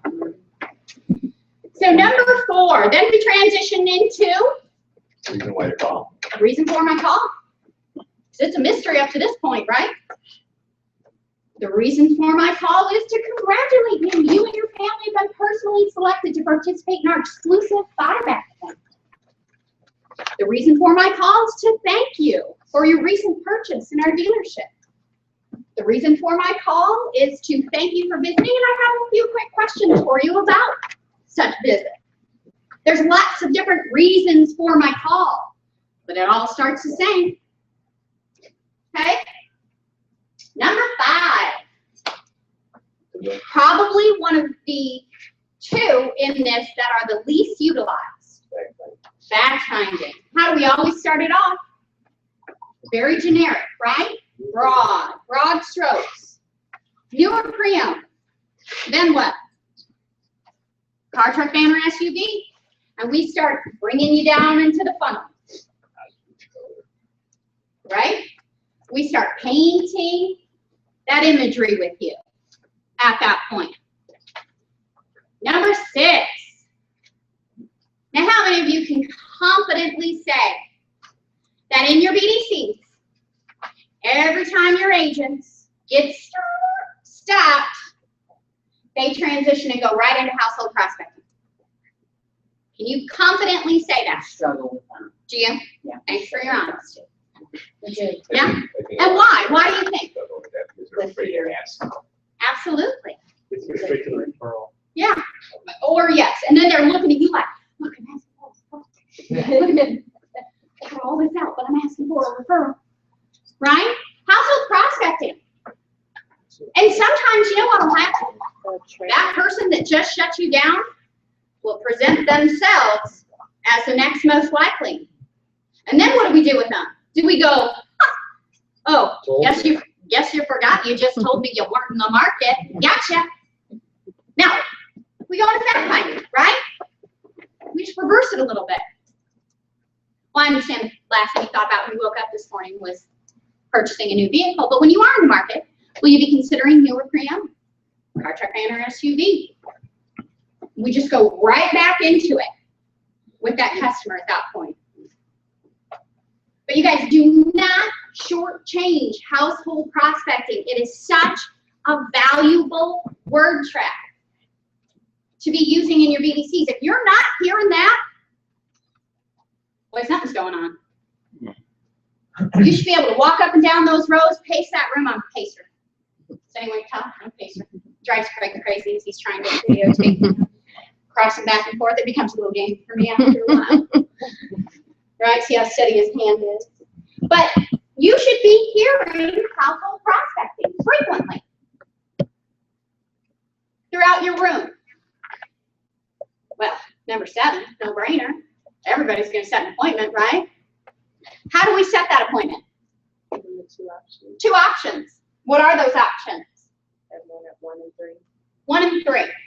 Now here's what I like. I'm a little old school with this. So back in my day, before we had phones that told us where I was supposed to be and when I was supposed to be, we used to have to try to remember things. Oof, right? So long time ago, they did a study and realized that your brain grabs onto quarter after quarter up as an odd number, as a serious number, as something that will immediately start rapid firing and going, there's something coming, you have, oh my gosh, you got so excited. How does that get you? Yeah, so your brain will immediately recognize that as, something, there's something, you better remember, there's something, right? But also, we immediately associate ourselves with appointment-driven businesses. Because where else sets our appointments by the quarter after quarter up? Doctor, dentist. Doctors. Golf courses. Golf courses. We know what priorities are to Craig right now. Appointments or reservations? Craig, we need your focus here right now. Are we making appointments or reservations? Either or, whatever you want to call it. Right? Right? Harold, yeah. I do kind of like that. Your reservation is for, you might be onto something. But no, but you immediately link yourselves with appointment-driven businesses, right? So again, it's an opportunity for you to impress upon that client, potential customer, the sincerity and the importance of this appointment with just that little phrase. The other one I had learned is if you say 1 or 3, and I can make it at 1, it's like, oh, I just went in there. It looks like they're finishing up with a point. Can we make that 1:15? Sure, build on that exclusivity, right? Absolutely. Number 8, you'll hear it every time. You should hear it every time, right? Because I'm a freight train now. You've given me a time, freight train's heading down the tracks, and it starts with, do you have a pen handy? I got a lot of information to get through with you for the next couple minutes, and we got to roll. Okay? But it always starts with, do you have a pen handy? I have some important information to give you. And then we transition right into our confirmation at that point. Okay? Number 9. I know you guys are hearing this all the time, right? Referral. Let's talk about referral for a moment, if you will. Okay, before I let you go, may I ask you a small favor? Here at Lithia, Chrysler Jeep Dodge of Corpus Christi, yeah, that's right, say that twice. I pride myself on getting most of my business from repeats and referrals from good customers such as yourself. Hey, tell me who you know, maybe a friend, neighbor, coworker, someone that one of these days might be in the market for a new or pre-owned vehicle. Your uncle, what makes you think your uncle?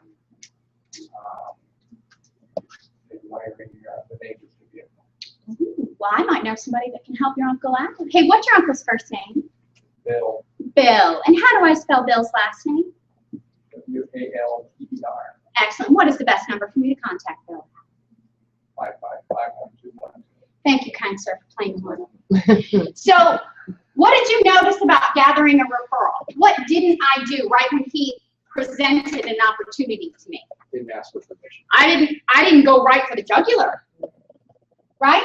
I didn't go up. So you said your uncle. What's his number? Gotta call him. Just call. What's his number? Can I get his number? What's up? Can you give me that number? No way! Pump your brakes, freak show. Not giving you anything at this point. Okay? You're freaking me out. It's too much. There's a pace and a cadence to that. We baby step our way into it. We say nice, soothing, comforting words to the customer. We use familiar terms to them until I'm ready to go for the jugular and get that number. Now, what if he would have said, I don't know anybody? Do we just go, oh, I don't know, thanks. All right, we'll see you at 1:15. Are we done? No, that's when No, what do we do? Let me ask you an easier question. You know what? That can be a tough question. Hey, Mike, let me ask you an easier. One of all the people you know, who's most likely to be in the market next? My neighbor. Your neighbor. What makes you think a neighbor, Mike? Totally sorry. Oh my goodness. He's okay, right? Well, excellent. Okay. Hey, what's neighbor's first name? John. John. And how do I spell John's last name?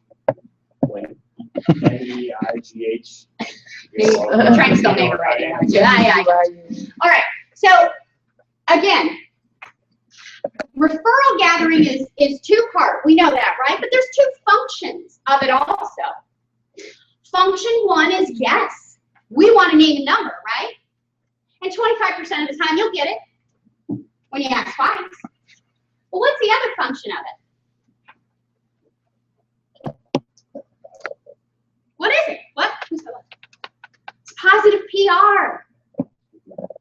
You are promoting the dealership group that you choose to work with every single time.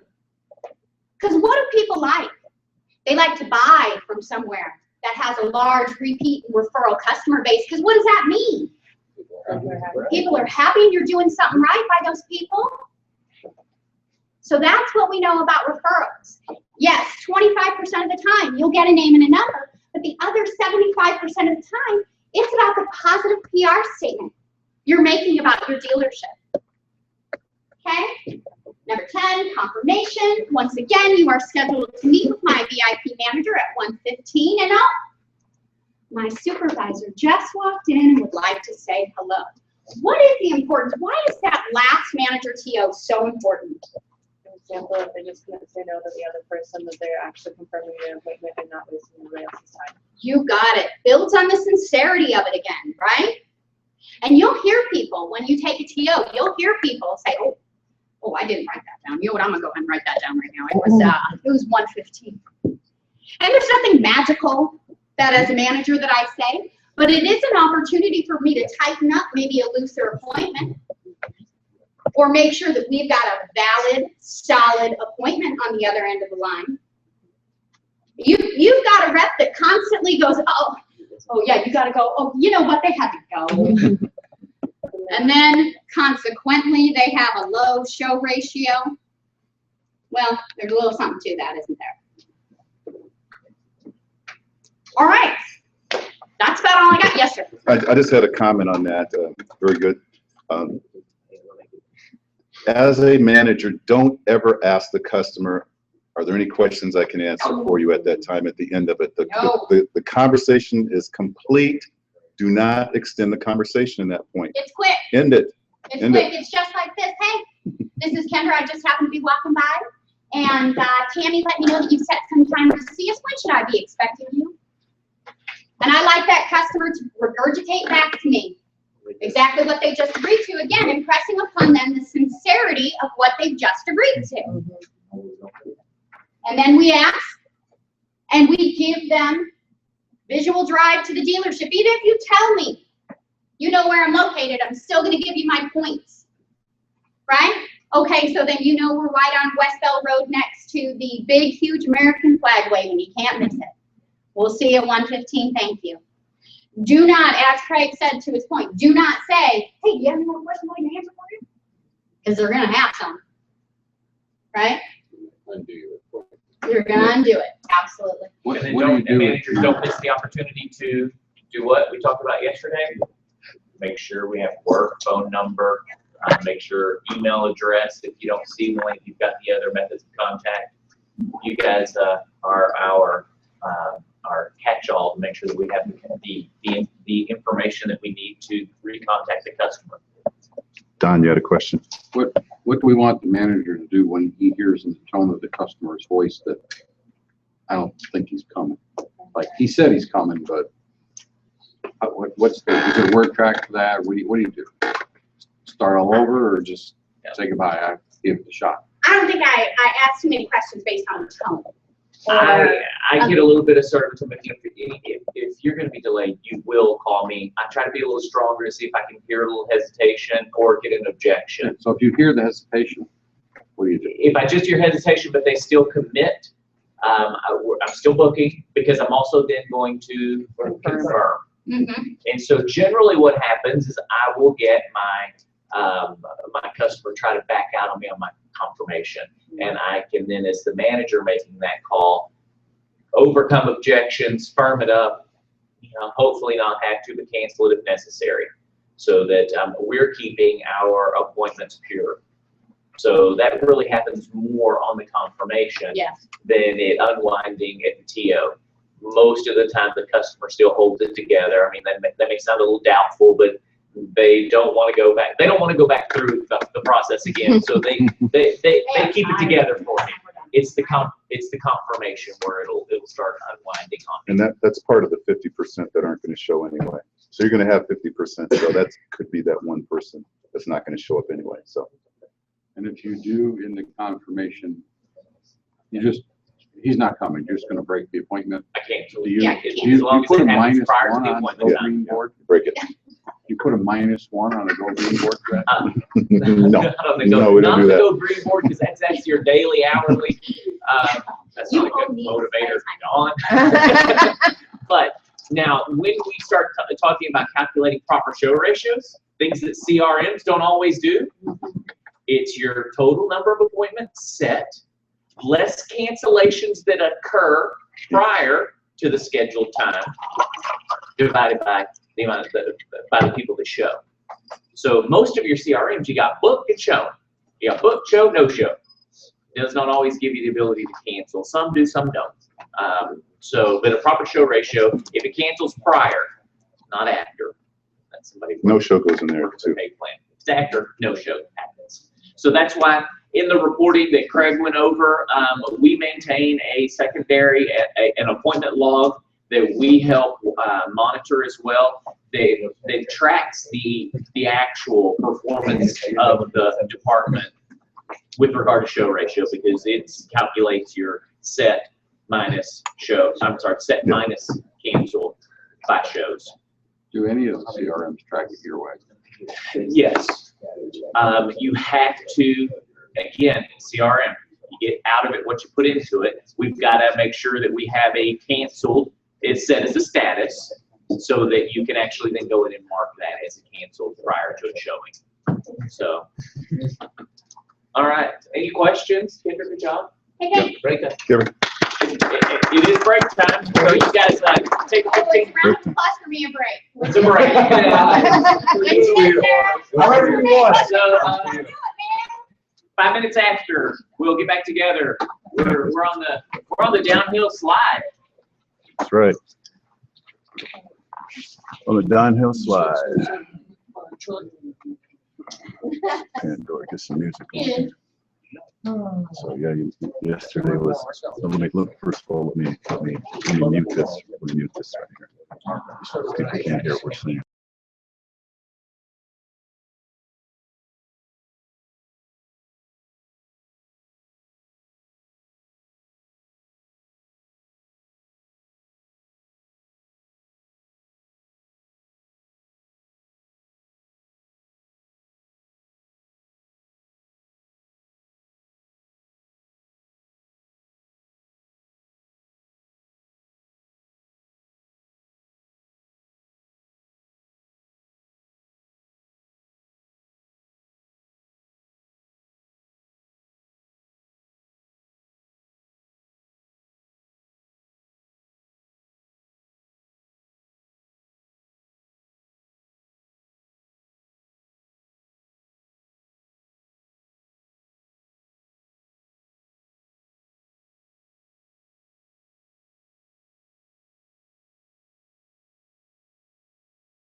All right, so I'm gonna cover a few things that will pertain to some but not all. How many of you in the room are a centralized BDC for multiple stores? Okay. Let's talk about some difficulties we have centralizing. Let's talk about some benefits to centralizing. So just so we're very clear, our model, our belief is a centralized communications center for your organization. So I work with several of the centralized BDCs, one being probably Offenburg being my largest right now, that we, on a good day, we're supposed to have 25 reps, but when you have 25 seats in the room, it's more than just one seat that revolves. We increase our odds of turnover when you have 25 seats that we're trying to fill all the time. So let's talk about the advantages to centralizing. So some of the obvious advantages would be that we can minimize costs.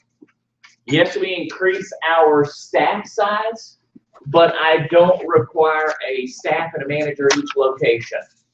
Okay, so a centralized call center, you can definitely have a little bit more of a cost-effective setup. Sometimes that is a little bit more of a management task of making sure that we are dispersing and handling leads for everyone and allotting the right number of callers for each store.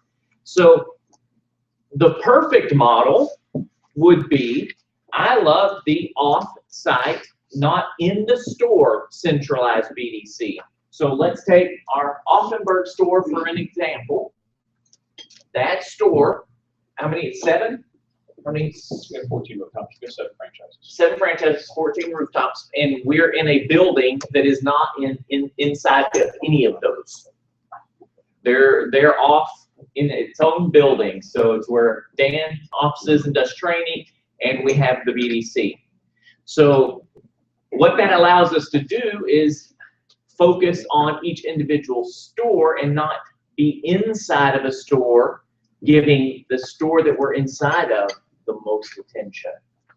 The pitfalls that we have when we centralize for multiple stores and we are inside of a store. So Gina, if we take your BDC, for example, the struggles that we have in that environment is it's always very easy to go right outside my front door or the door of my BDC and get a little help when I'm struggling. So you have to be very careful that the store you're sitting in does not receive more benefit than the other location. That was a stitch out. So We meant in a negative way, but that's our struggle, is that one that I'm in. the one that you, so there was a little bit of a thought process put behind the location that you're in. Yes, that was the lowest volume store. It was the one that if there was a store that got a little extra attention, that would be the one that they wanted to have that extra How are they attention. responding to that? Because my experience is that doesn't work. I always thought that you go to the strongest of the stores, not the weakest. Strongest store, no room. Weakest because it's centrally located and both new and used. Okay, but if you had the ability to physically put it in the strong, would you go to the strong store? I always say dealers say, put it in my, like, oh my God, this store is really weak. Get it in there. And what happened is that the weak store, weak salespeople, weak service, you know what I mean? It was not. I think probably understanding, not that it's a weak store, the location of this store is a challenge. Okay. Okay, it's not easily accessible. There's a little street you kind of have to turn to get to, or you have to come in through the back parking lot. It's not the most accessible store. It's a Hyundai store.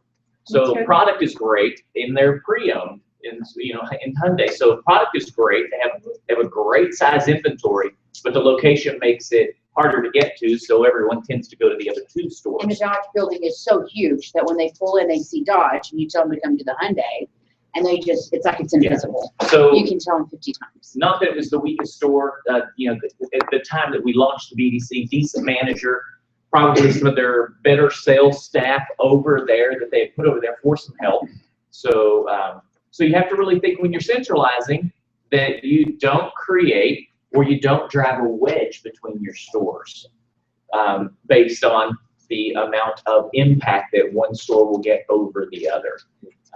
So again, the most effective is I would put them completely in a different location. Yakima, Washington, we have a store, BDC centralized. Dealer happens to own some properties around town. So we're in a strip mall down the street. So that they are a completely independent running, just much like what you guys have going on. So they're funneling based on what works for the customer, not what's easiest for them. Well, that makes sense because, you know, as salesmen, people constantly serving you and, you know, So, and we're going to talk a little bit about the salesperson disturbing us and the amount of interaction you have with the outside, your salespeople and sales managers. So, those of you that are centralized, talk to us a little about some of the struggles or the successes you're seeing with your centralized BDC. I mean, Dan, you're over there and you get to hear both sides. So tell me, good and bad. Well, we're going to be specializations. Online inspector focus exactly what to do with abstract. We've done a lot from a building standpoint to make sure that they have the solution they need to focus on what they need to do. And we've seen results. So I think it's good that they're segregated. I will say you guys did a great job sparing no expense to create a very nice call center. It is. Do you have photos? Not with me, but I do, yes. So we'll just visualize it now. You'll visualize it. Dan, paint a picture, draw a picture. Try to imagine a showroom that's been turned into a call center. That's what we did. Oh, wow. Yeah, This so was a building that originally housed Suzuki. When we got rid of Suzuki, we turned it into one side of it's my training center, the other side of it's the customer care center, and then we have IT in the office in the middle. Wow. Wow. How neat. So you know those BDCs and that we've gone into, and some of you guys may be in one. That it's like, oh yeah, hey, what are those call center things? Let's do it. Don't we have some desks upstairs and storage?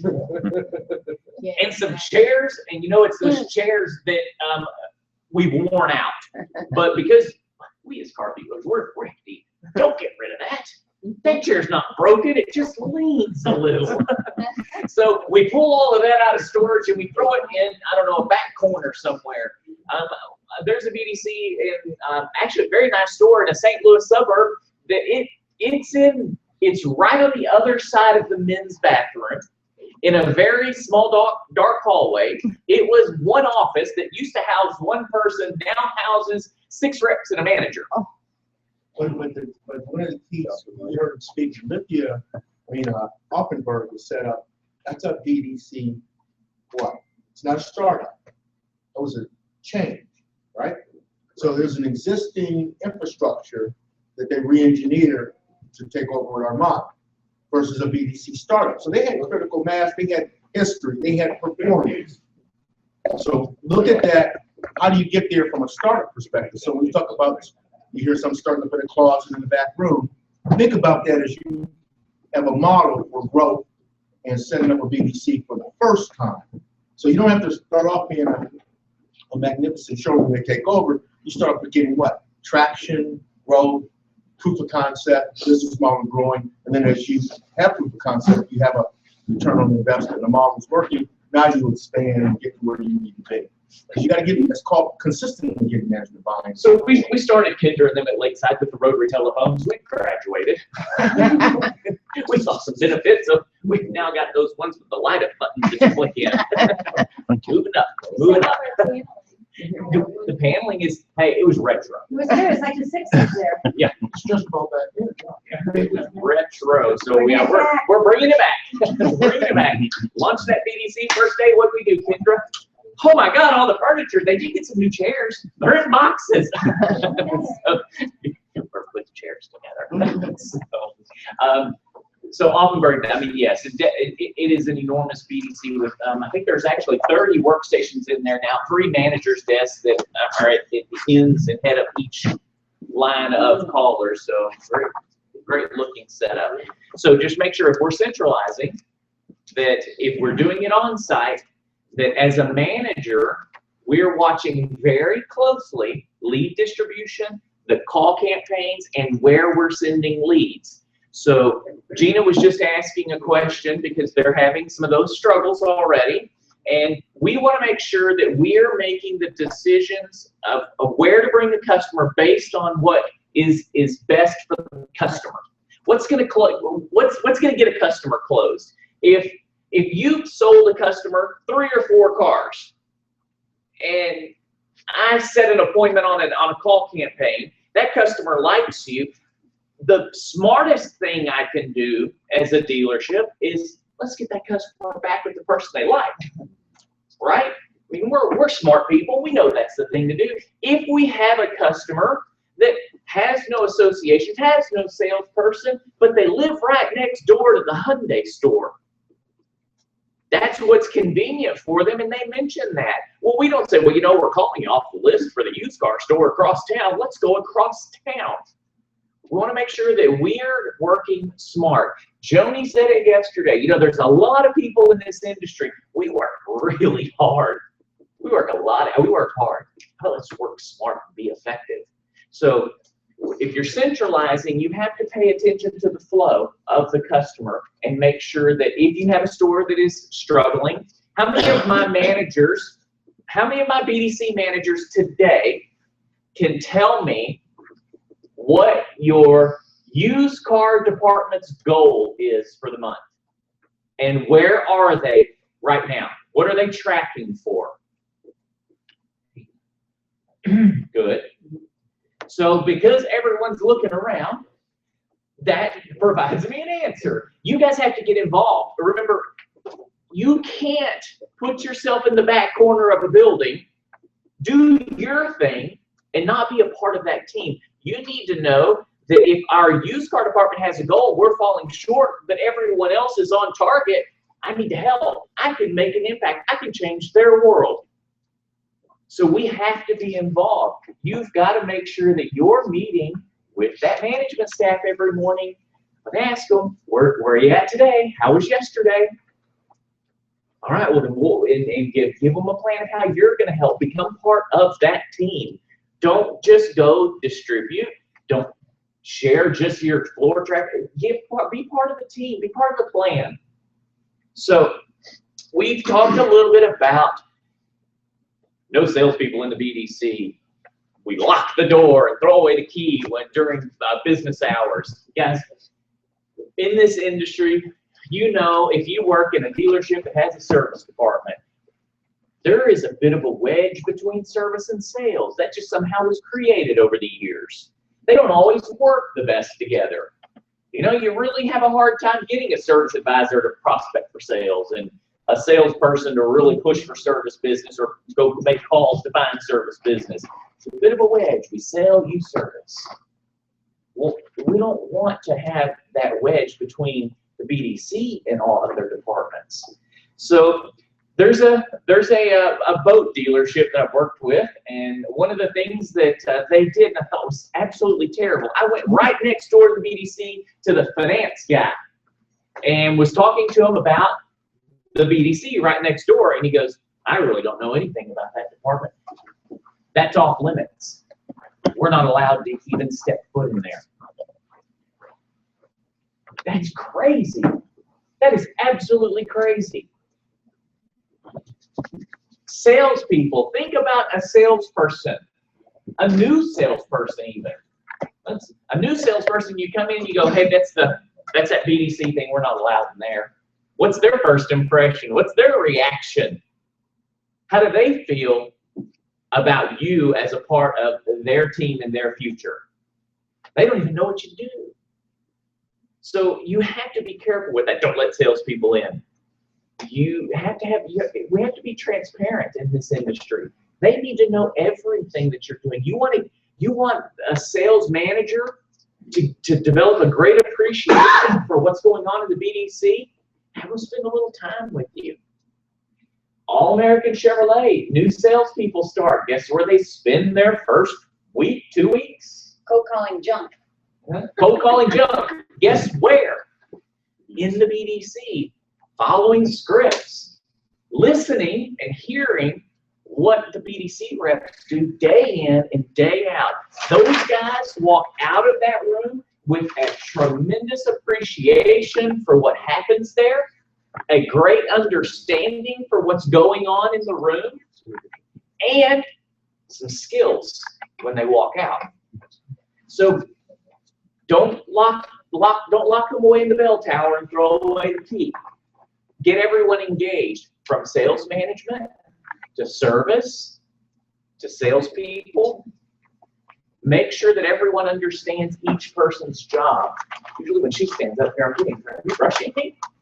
Yeah. If they have all those hooks, it'd be like, pretty soon, let me just take you off the So make sure that you're not secluding yourself from the rest of the team. Make a difference by being part of the team. Awesome. Thank you so much, Mr. Ferguson. Okay. All right. A couple things. We need to make sure to get Craig. Everyone have Craig's email address. You want to get you want to get your BDC reps. Remember the name of your store, your BDC reps names and email addresses to Craig, so we can create that Go Green. Does everybody have his email? No. Craig, email? C. Davis C. Davis, Davis, at ownerconnect-llc.com. At ownerconnect-llc.com. All right, that would be really important. It'd be extremely helpful.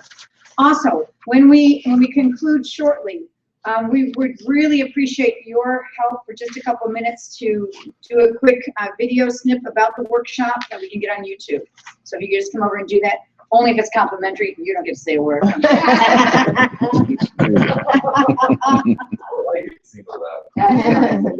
What I heard, and I was over in the other room, someone said something about buyers are liars. I believe it came from this corner. And that's an old saying, right? It's been around a long time, but you have to think about it. If the people that we earn our living from, the people that we make our livelihood from, it's a really, really bad, I think, relationship if I believe you're a liar. I've always believed that it's not that a buyer is a liar. A buyer just doesn't disclose all truth. Now we go the other way. What do consumers think about car people? On an average. Right, they don't trust us. So we don't have exactly a real win-win relationship going on. We think they're a liar and they think we're trying to rip them off. So what we need to do is we need to really cross those paths. And an effective BDC team, that's what they do. We're customer care. So it's very important that we break down those barriers, okay? That's why prior to people shopping, prior to them needing a car, wanting to buy a car, we need to represent ourselves as someone that's there for them, right? And break down that barrier. Let your competition still be that person. All right, so when you go back, right, if you don't have a BDC, or even if you do have a BDC, I think you need to take back some points and really look at your store objectively, and for you, your stores. Number one, and I write this down, I would look at my CRM usage, percentage of effective CRM usage by my sales associates, all of them. And that, Jimmy, that's 110, that doesn't like to turn on the computer, and my sales manager, Skip, that doesn't even remember his login. We need to look at that, because CRM usage is huge if you're gonna have an effective BDC, correct? How many of your sales associates duplicate leads all the time? You have an appointment. You have an appointment and they automatically make create another customer record. But see, we have to stop just saying, whoa, when are we gonna do something about that? Why do they do that? It takes more time to create another customer record than work for the one we have. So should there be some kind of an incentive, or should there be some kind of penalty? Why do we do it? And you understand that when you're duplicating all those records, what happens is that if we don't even have the ability or to merge and so on, but what happens to us is that that customer starts working off of two different islands of information. My customer record, you and I are talking one way, and his is going another way, which means different templates go out, all different messages, right? And we have to be careful because a lot of CRMs do not necessarily speak service and sales. So we have to watch, because maybe you came into the dealership and you were looking at buying a car, and you decided not to buy from me, So now my emails are gonna say things like, sorry, we lost your business, you know, what could we have done better? So that's the message he's getting. Now, on the service side, he's an excellent customer. He's been using service for years. So he gets a message from the service side saying, wow, thank you for being such a great customer. And he's thinking, well, who am I? This whole store is so conflicted. We need to look at left and right. All right, so go back and take a look in CRM, log in. You can do it when you're heading on an airplane or wherever you're going. Log in and take a look at how good or bad or who doesn't use. Right? And get them the education that's required to get it done and have somebody care enough. Right? I would go back and take a look, number 2, at the percentage of work numbers that are gathered. I know you guys do a good job. Percentage of work numbers that are gathered from unsold leads. Unsold leads with work numbers. What percentage? Right? BDC. Go back and take a look at the percentage of your appointments that are set with work numbers. Don't be the BDC team members that gripe about how the salespeople don't do things and then we don't do them. Who's accountable on the sales floor to get work numbers? Whose responsibility is it to get work numbers from unsold leads on the floor? A sales manager. That's your job, okay? Because we take a TO from everybody before they leave. That's when that TO happens. An effective sales manager should be saying, wow, you know, whatever you say, hey, sorry, we couldn't help you, what could we do? But before they leave, that sales manager should be looking at it saying, wow, I see this number 555555. Is that your seller your work? Now, good salespeople, we know, should be talking about work, you know, in the selling process. I know that when I sold, I always said the same thing. Hi, welcome to Tom O'Brien, Northside, Chrysler Plymouth. How are you? My name is Joni. Brian. See, if you do that, always remember, if you just say Brian and you hold on to his hand, that last name's gonna come out. How do you spell Ramsdale? How do you spell that? R-A-M-S-D-A. Okay, wonderful. Brian, do you live in the area? Do you work in the area? Yes. What do you do for a living? That's one of the first things I would say in hello. Why? Because people will talk about what they do. So you have to get comfortable in BDCs. I'm always, every conversation I have with people, somewhere in that scripting, I'm always saying, oh, by the way, where do you work? What do you do? And people will talk about it. And in some markets, like where you are, you have such a strong circle of influence. Abilene, come on, you know so many people that are in the same connected area. It draws in a lot. So don't ignore that work number. Don't say, well, we're lucky to get one phone number. It's extremely important because it's part of that domino effect to make sure that, wow, if I get a work number, guess what? I can reach your unsold showroom traffic more effectively. And I can reach them faster than the competition. If I have a work number, I can call a missed appointment. I can probably reach someone. So all those things are a factor. So go back and make sure. If you don't have it, train it. And if I said to you, Mike, I don't want to give you my work number. I'm not comfortable to give you my work number. What do you say? We work. Yeah. Way to go, mister. Where do you work? Do you have an email? Don't say do you have an email, because what you did was you went bye-bye on the work number. Stay the course, okay? Well, no, I'd ask where they work. Okay, good. He answered for me something. Okay, good. So where do you work? You know, and then don't forget, so and if I need to reach you when you're at work, I'll leave you a voicemail, and always things too, not to pick a name, but not do you have an email, but what's your email? What's your email? Sorry. Okay, it's always direct. Hey, what's your email? Because the minute we say, do you have an email? No. Is there an email? May I have your email? We get in trouble, okay? All right. And it's not nitpicky, but guys, you gotta remember, if you wanna be the best BDC manager or director out there, then you have to know these wars like we do. This has to be, you have to know it like we do. You have to walk it, okay? Not change it, curve it, blah, blah, blah. Just do it, because it works, okay?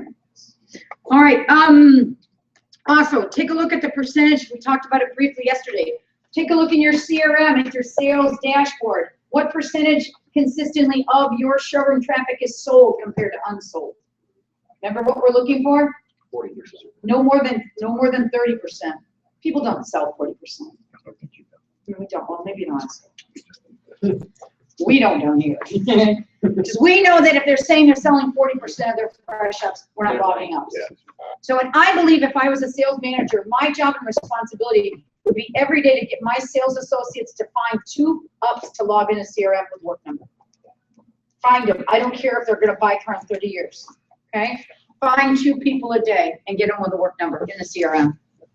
And what about that? What do you guys think about? Should there be qualifiers for someone to have to work a certain way on the floor to be able to get a BDC appointment? I don't know. What do you think? What if I'm salesperson Joni and I never really log my ups? I don't really follow road to the sale. You never get me to get a work number. Should I just automatically play in the game? Do I automatically get the BDC? No. What do you think, David? I think if you're using the CRM and you're logging all your reps, then you have the opportunity to have BDC appointments. I think that that's something that's controllable. I really do. I really do. I think you have to look at those, guys, because otherwise we keep accepting the same subpar standards. We just do.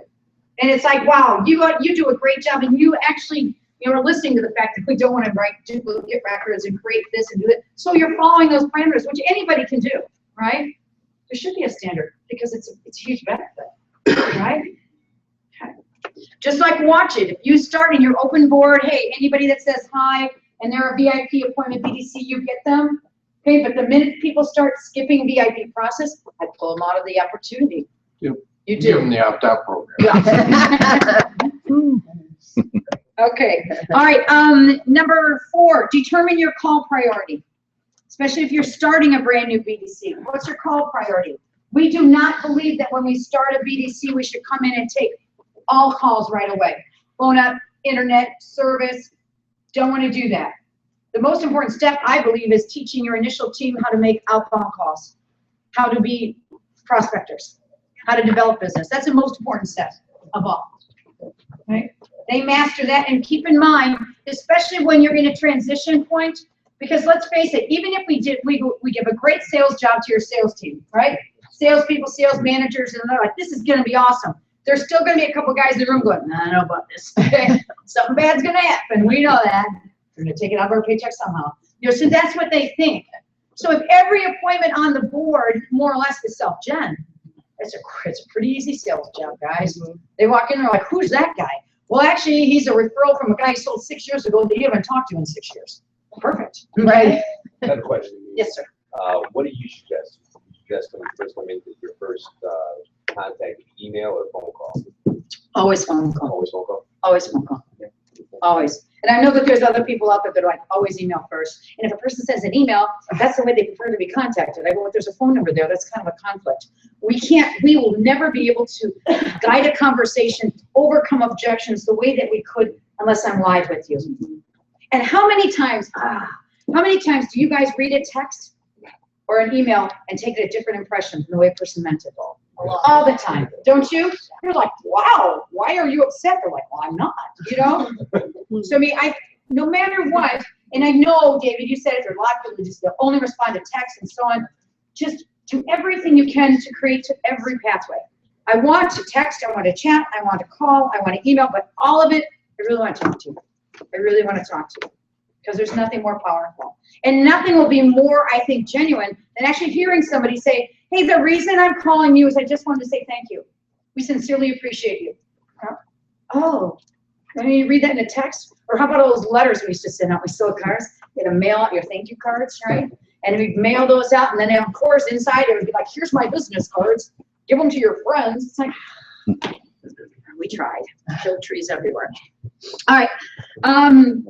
By determining your initial call priority, the next step is that will determine also your staff level. In other words, how many people do we need to accomplish that goal? If you currently have a BDC, right, Corpus Christi and so on, let's take a look at what is your staff level. Do we have enough people to get what our goals are? I don't know. That's huge. Educate, next step, educate all personnel. All personnel.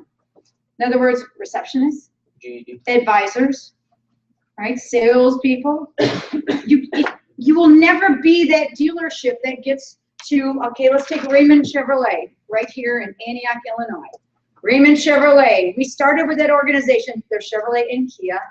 They are in a huge metropolis called Antioch, Illinois. The population is 8,000, I believe. Not 8,000 right next to Chicago. I'm talking about, it takes an hour and a half to get to Chicago. It's far away. 45 minutes. 45 minutes. Okay, you're driving really fast. And you're talking about the outside, not like I'm thinking down the blue. Okay. But anyway, so they're a distance out. That dealership started with us. They were 150 units, 150. On an average, that was it. So they have consistently, now we've been with them for 7 years I think now, but they have consistently grown from 150 to 400 units, 350, 360, 400 units in the summer. Huge. Let me tell you something about Mark Scarpelli. He never, ever, ever varies from anything that I've said. He follows us, absolutely. Never, ever, ever was that dealer going, hey, did you hear that mystery shop? It was bad. Fire them, change this. No, he's just like, stay the course, stay the course. We've trained every salesperson. Every salesperson works in BDC, even if it's just an hour. Okay, they work in there, they funnel leads. I work the service drive, work with the advisors. Man, they hated that. Okay, wow, they hated that. Yeah. So I think about service personnel. Why shouldn't a service advisor be held accountable for work numbers, cell numbers? Oh, guess what else you can get as a service advisor? You can get all the drivers in the household information right then and there too. When you're bringing your car into someone, they'll give you everything. You can say blood type, right? How many times are you married, right? You can do anything. Religion preference. I mean, you could do that, but we limit. Advisors are extremely limited. So the point in case is, if you sit here and you think, man, I'd love to go from 100 cars to 200 cars and all that. I know you also have to have the inventory. We know all that. And it doesn't happen by going, hey, let's stick some chicks in a room with some scripts. We got it. I got a DBC. Okay? It's not about this. Everybody has to improve. Everybody has to improve. But if you think, wow, look at my light at the end of the tunnel. If I do what you're saying and I really follow it, Don, and Don, I go from the 75 and 100 to 100. Wow. I mean, it's amazing, but it happens. But that is not the majority of the people we work with. The majority of dealers want to change things. Majority of dealers are what? They try a lot. We'll try this. You know what? We'll give it that 6 months, and that's all you get. All right? They initially signed a 6-month agreement. We've been with them for 6 years. All right? So it's a long term. People have related it before. It's like a finance department. Would you run your dealership without finance now? No, of course not. That's really the way you should think about it. And it's not an internet department. That's what people think. I got a BDC. No. It is truly, it's your marketing department. It's client retention department, right?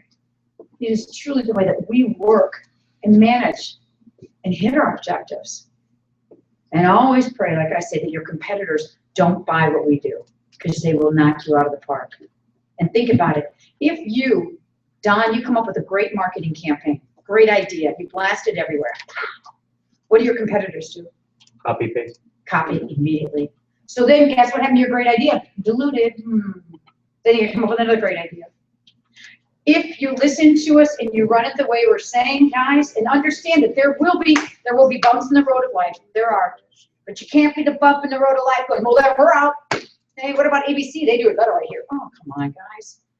Stay the course. It will change the way you do your business in a positive way. So we educate everyone. Now you start moving into what is the most important word, which is visibility. When you have a BDC in motion, everything must be visible, from the activity of the Go Green, what the reps are doing, to the VIP board, which is the appointment process.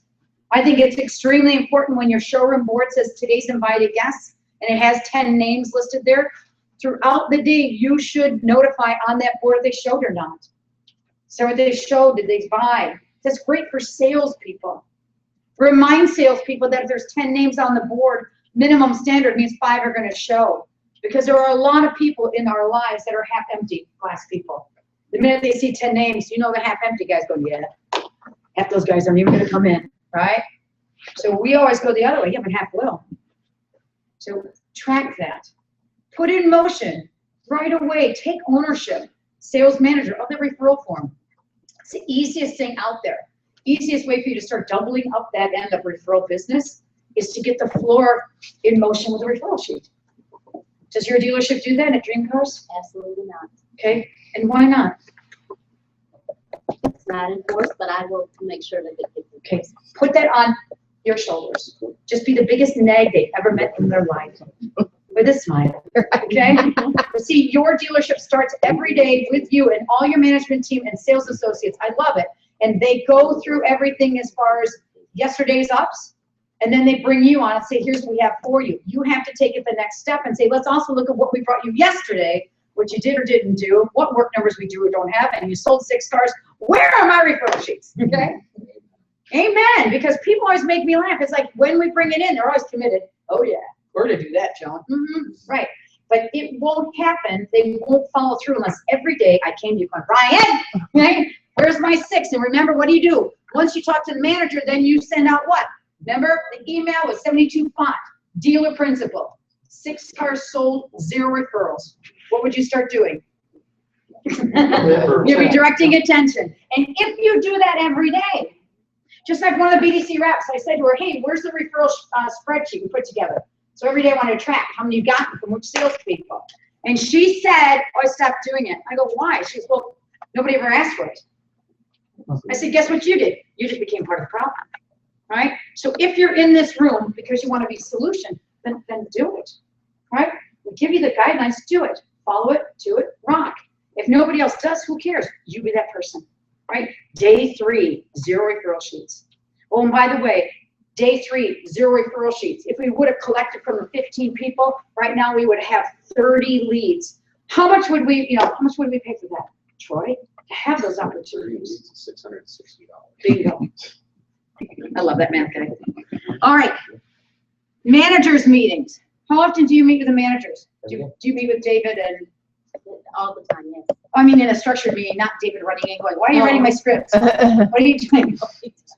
But, And the other managers, not just David. well, I went to one sales meeting and my first managers meeting. They were managers meetings once a month.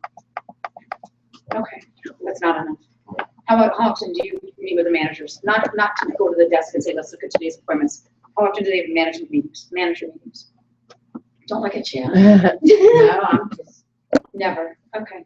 You said every day? Every morning. Every morning. Perfect. Don, 45. managers meeting? Once a month.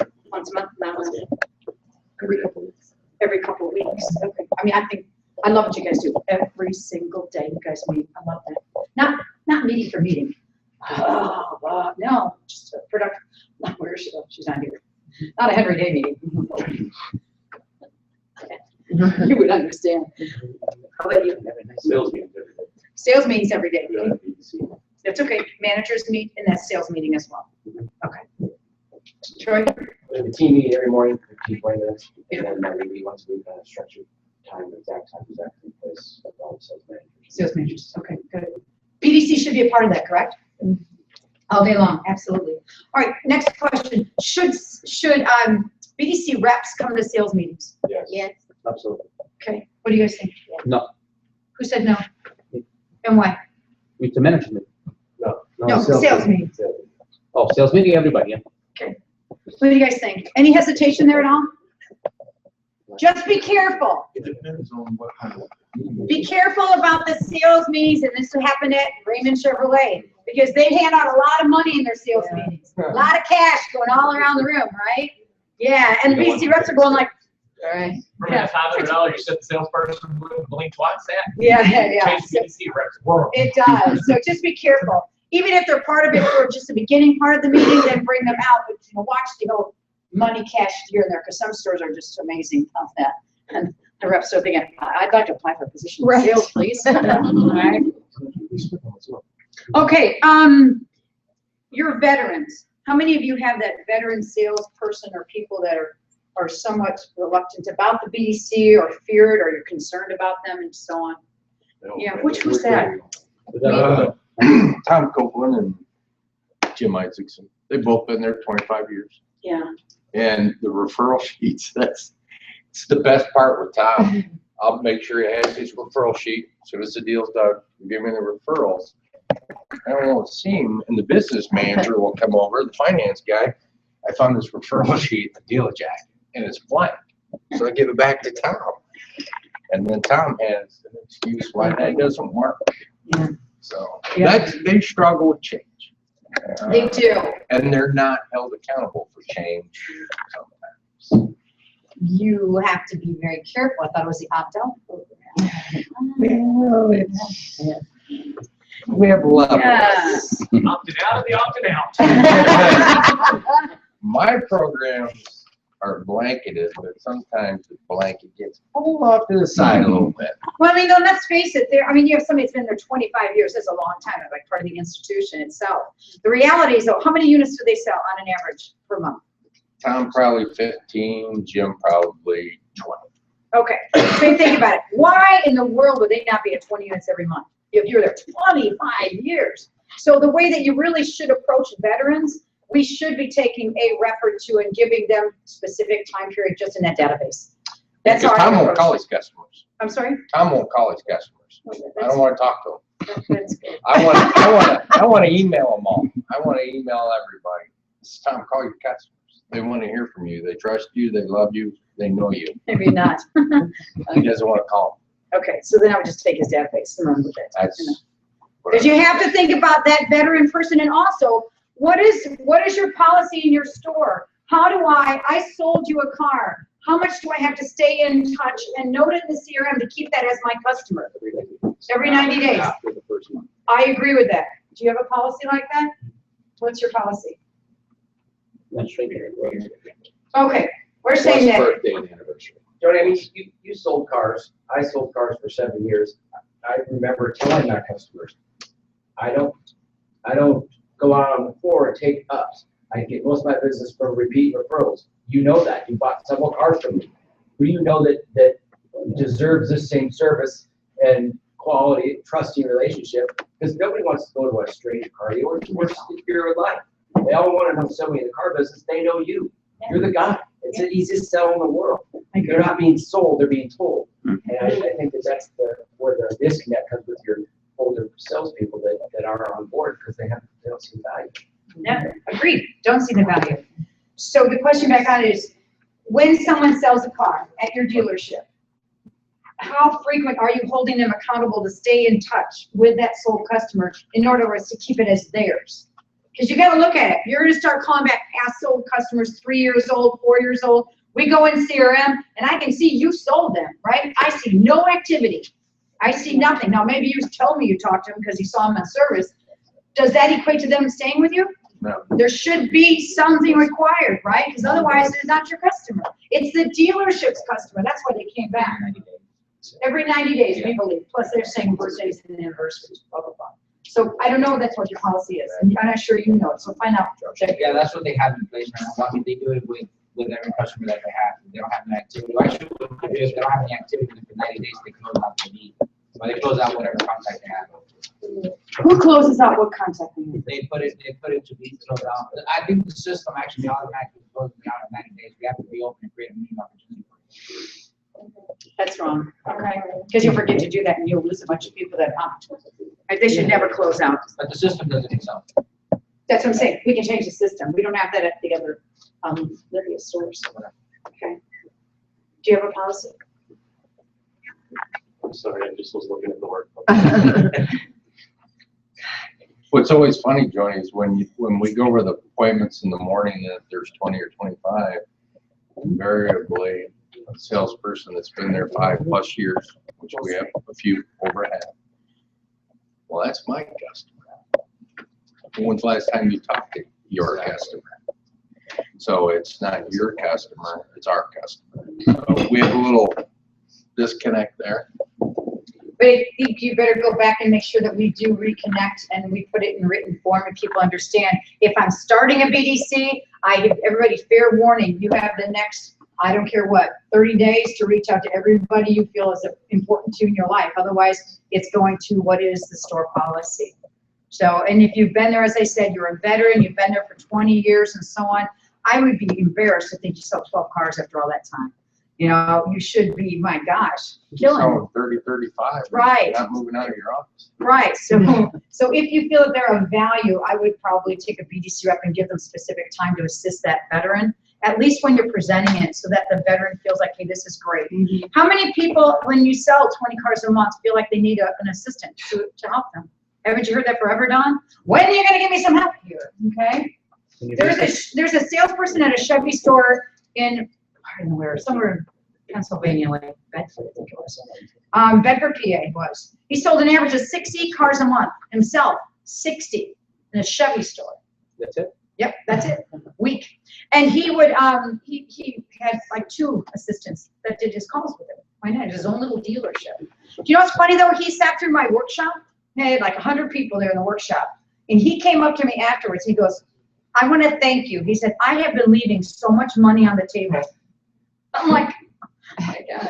Okay, all right, now that's the guy, now compared to the guy that's selling like 8 cars going, wow, this was really a waste of my time, okay? It's crazy. There's a kid in Davenport, Iowa that works at a Chevy Honda store and sells 85 cars a month in, month out. And it's all through his phone. There's one at Grossville, and he sells close to 100 cars every month, no assistant whatsoever. That'd be impossible. Yeah. Okay, okay. Without a system? Without an assistant. Oh, an assistant. Oh, he's got an assistant. No, this guy all by himself. He's been doing it for the last 13 years. Which grocery store? Autoplex in Lincoln. He can cross-sell out of their Toyota stores and their Chevy and all of their stores. Like But somebody has to be assisting him. How could you deliver that? It's just that you know, that amazing. I thought I was the best, but he's better. Okay. You know? All right. That's more than 3 a day, Okay. 100 cars would be amazing. 4 or 5 a day. Yeah. Okay, so it's gonna be at 4 or 5 a day. If an average sale takes 4 hours, if you did 5, that'd be 20 hours, 16, You got 20 a hours. delivery manager, I mean, that delivers the cars. Someone delivers them. Teach Okay. the machine. Cool, cool. All right, and then as we said, it's your visibility. And don't accept when all of a sudden the numbers are not the way they should be. Well, we like what we saw, but things aren't working the way they should be. No, no, no, no, no. It's going to be something along the lines of the people I'm attempting to call, I can't reach. The people that I'm calling, I don't know how to overcome an objection. You know, the people I'm calling are just what? They're not in the market and I can't get anyone to move. You have to move your reps. Like we said, Don, you have to move them, right? So if you put 60 minutes into an hour and I'm not productive, meaning I've tried, then you have to change the source. If my daily work plan never gets completed, then don't complete the work plan, right? Maybe you need to hire another rep, or what is in the daily work plan, the content isn't of value because it won't get my appointment level. So we have to be careful about those things, right? I want to throw a little projection on. Oh, you're right here in front of me. Hi. All right, so I can't make an appointment until I speak with my husband. Well, let me do this for you. Okay. If it's no trouble, I can go ahead and call your husband and make that appointment. And what's a good time for you? Okay. Joni, can I ask you a question? Yeah. Does your husband approve of the vehicle or the investment? I'm sorry, say that again? Does your husband need to approve of the vehicle or the investment? Probably both. I'll do both. So who's the main driver? Me. You? Okay, so what are you driving now? 2010 Honda Accord. Pretty busy guy, so why don't we do this? Why don't we, since you're the main driver, let's see if we can find a vehicle that you're interested in, and then we'll have to time to look for both of you to go over the numbers and everything once you've decided on what car you like. Okay, now let's say I'm gonna go with you on that. Okay, how about today at 2? Today 2 works. Yes. Got 2:15 or 2:45 if you want to narrow it down. Okay, 2:15. Okay. And obviously, pencil name number, and then would you like to invite your husband along, or? Okay, the only thing you're missing, Kiro, is that it's the biggest goal in life, right? Would be able to have the person on the phone commit with you, which is what you're doing beautifully. Then also to have the contact information and call the husband yourself, okay? And have that conversation with him. And then that would would, get her permission to do that. well, here's the thing, and I just want you to step it up a little bit more than what you did. If you automatically say to somebody, hey, I can't come in until I talk to my husband. And if the first thing you say is, well, I'm happy to give your husband a call, it's almost like you're pushing them out too much. So the first thing I would do is I would empathize. So the first thing is, hey, I can't come in until I talk to my husband. I would empathize and say, you know what, I completely understand. The majority of people I speak with have more than one person involved in setting an appointment. Okay, so now you've done that. Then the next thing you do is you isolate, which is what you were doing. Looking only at your schedule, what would work best for you, later this afternoon or this evening. Okay, and then my favorite, then you take control. In the meantime, I'm happy to give your husband a call. Introduce myself and answer any questions and let him know about the appointment that works for you. Is it best to reach your husband at work or on his cell? 50% of the people will say call him at his cell or his work. They'll give you the number, in other words. But 90% of that people use that objection, it's not, that's just the excuse, right? Potentially. The spouse is always the excuse. Potentially. So what's the real objection? So cool. You need to find out what the real objection is. Cool. All I want to do is I want to make sure that I get the conversation if I can with both parties.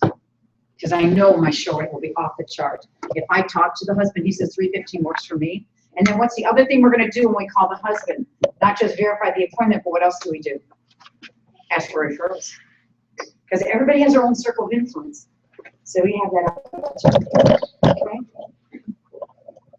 Let's say you pick up the phone and you're talking to the husband and he says, I need to speak with my wife. So then you call the wife, he gives you the number, you call the wife, and the wife says, he's not buying a car. There's no way. Who's gonna win, Troy? She does, right? So then change direction, go right to the right, okay? Absolutely. Okay. All right, how many of you are calling for equity right now? That's a big thing. Obviously our CRMs or other tools, auto alert, all those things, we're calling for equity. I mentioned doing it in your store too. So we have to be, with that in mind, we have to be very, very strong at overcoming that objection. And I think you guys touched on it, but you really need to know it. And that is the people that their car is paid off or their car payments, like I've only got 6 more months of my car payment. In other words, they can see the light at the end of the tunnel. That's a huge one. So when you call equity, you're going to get hit with it, big time. So what do we do when you get hit with that? Ruben, my car's almost paid off. I don't want another car. I don't want a new car payment. This car's almost paid off.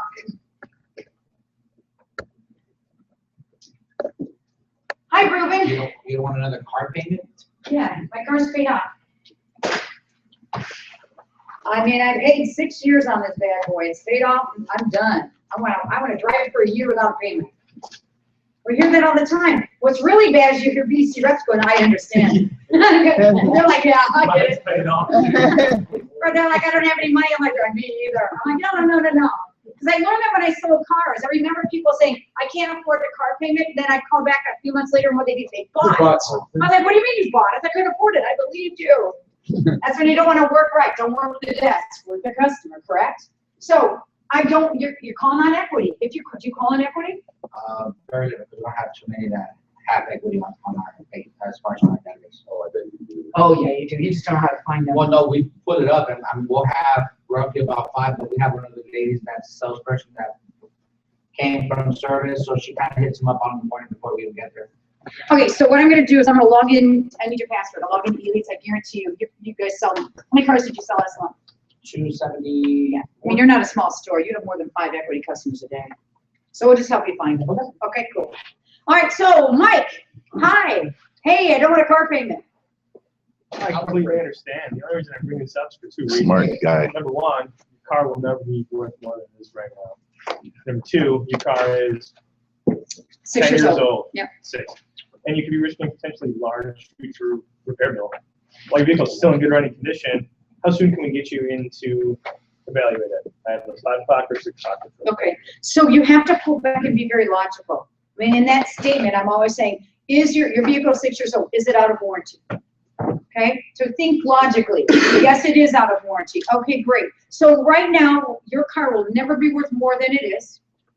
And while it's running at peak performance, why not at least come in for a free evaluation? I mean, heck, what's the worst thing? We give you the dollar and you don't want to do anything. But what if you wait 6 months and your transmission falls out? Now what's your car worth?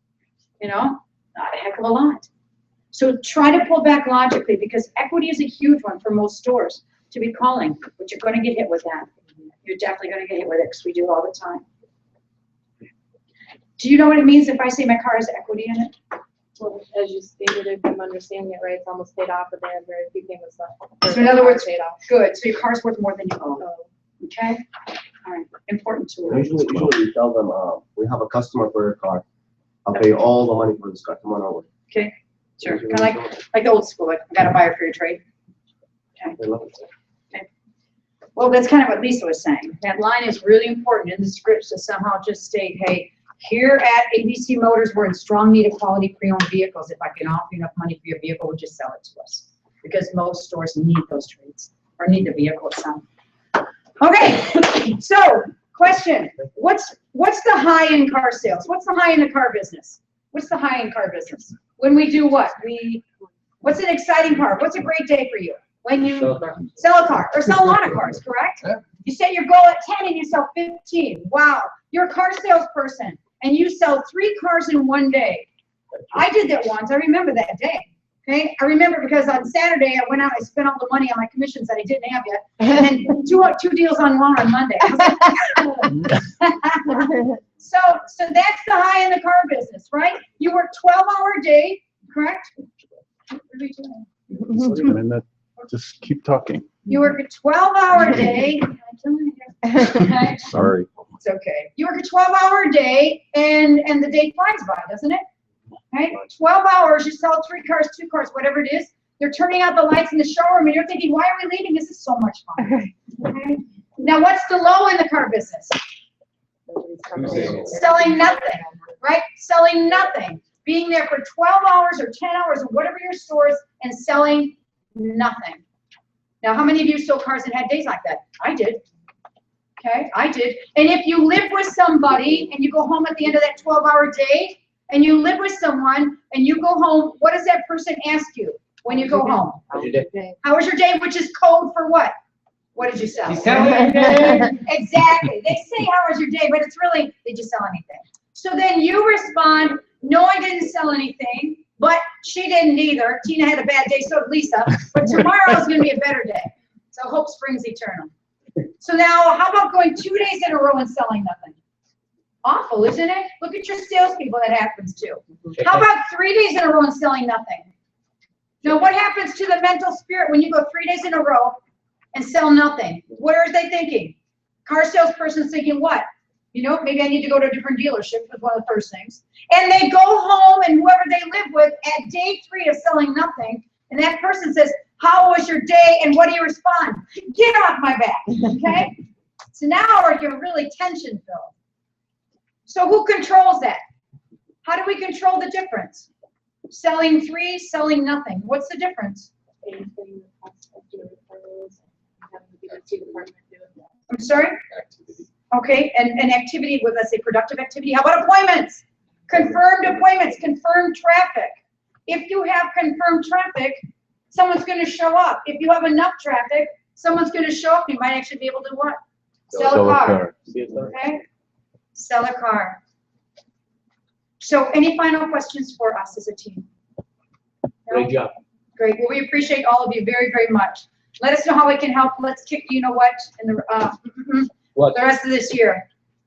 Yeah, I'll definitely 2015. I'll definitely get with Kendra and stuff that I'm missing. And Absolutely. Absolutely. All right. Thank you all so much. All right.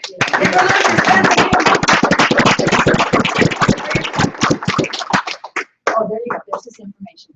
Okay, so please see Craig to get some live little hello, hello, hello snippets done.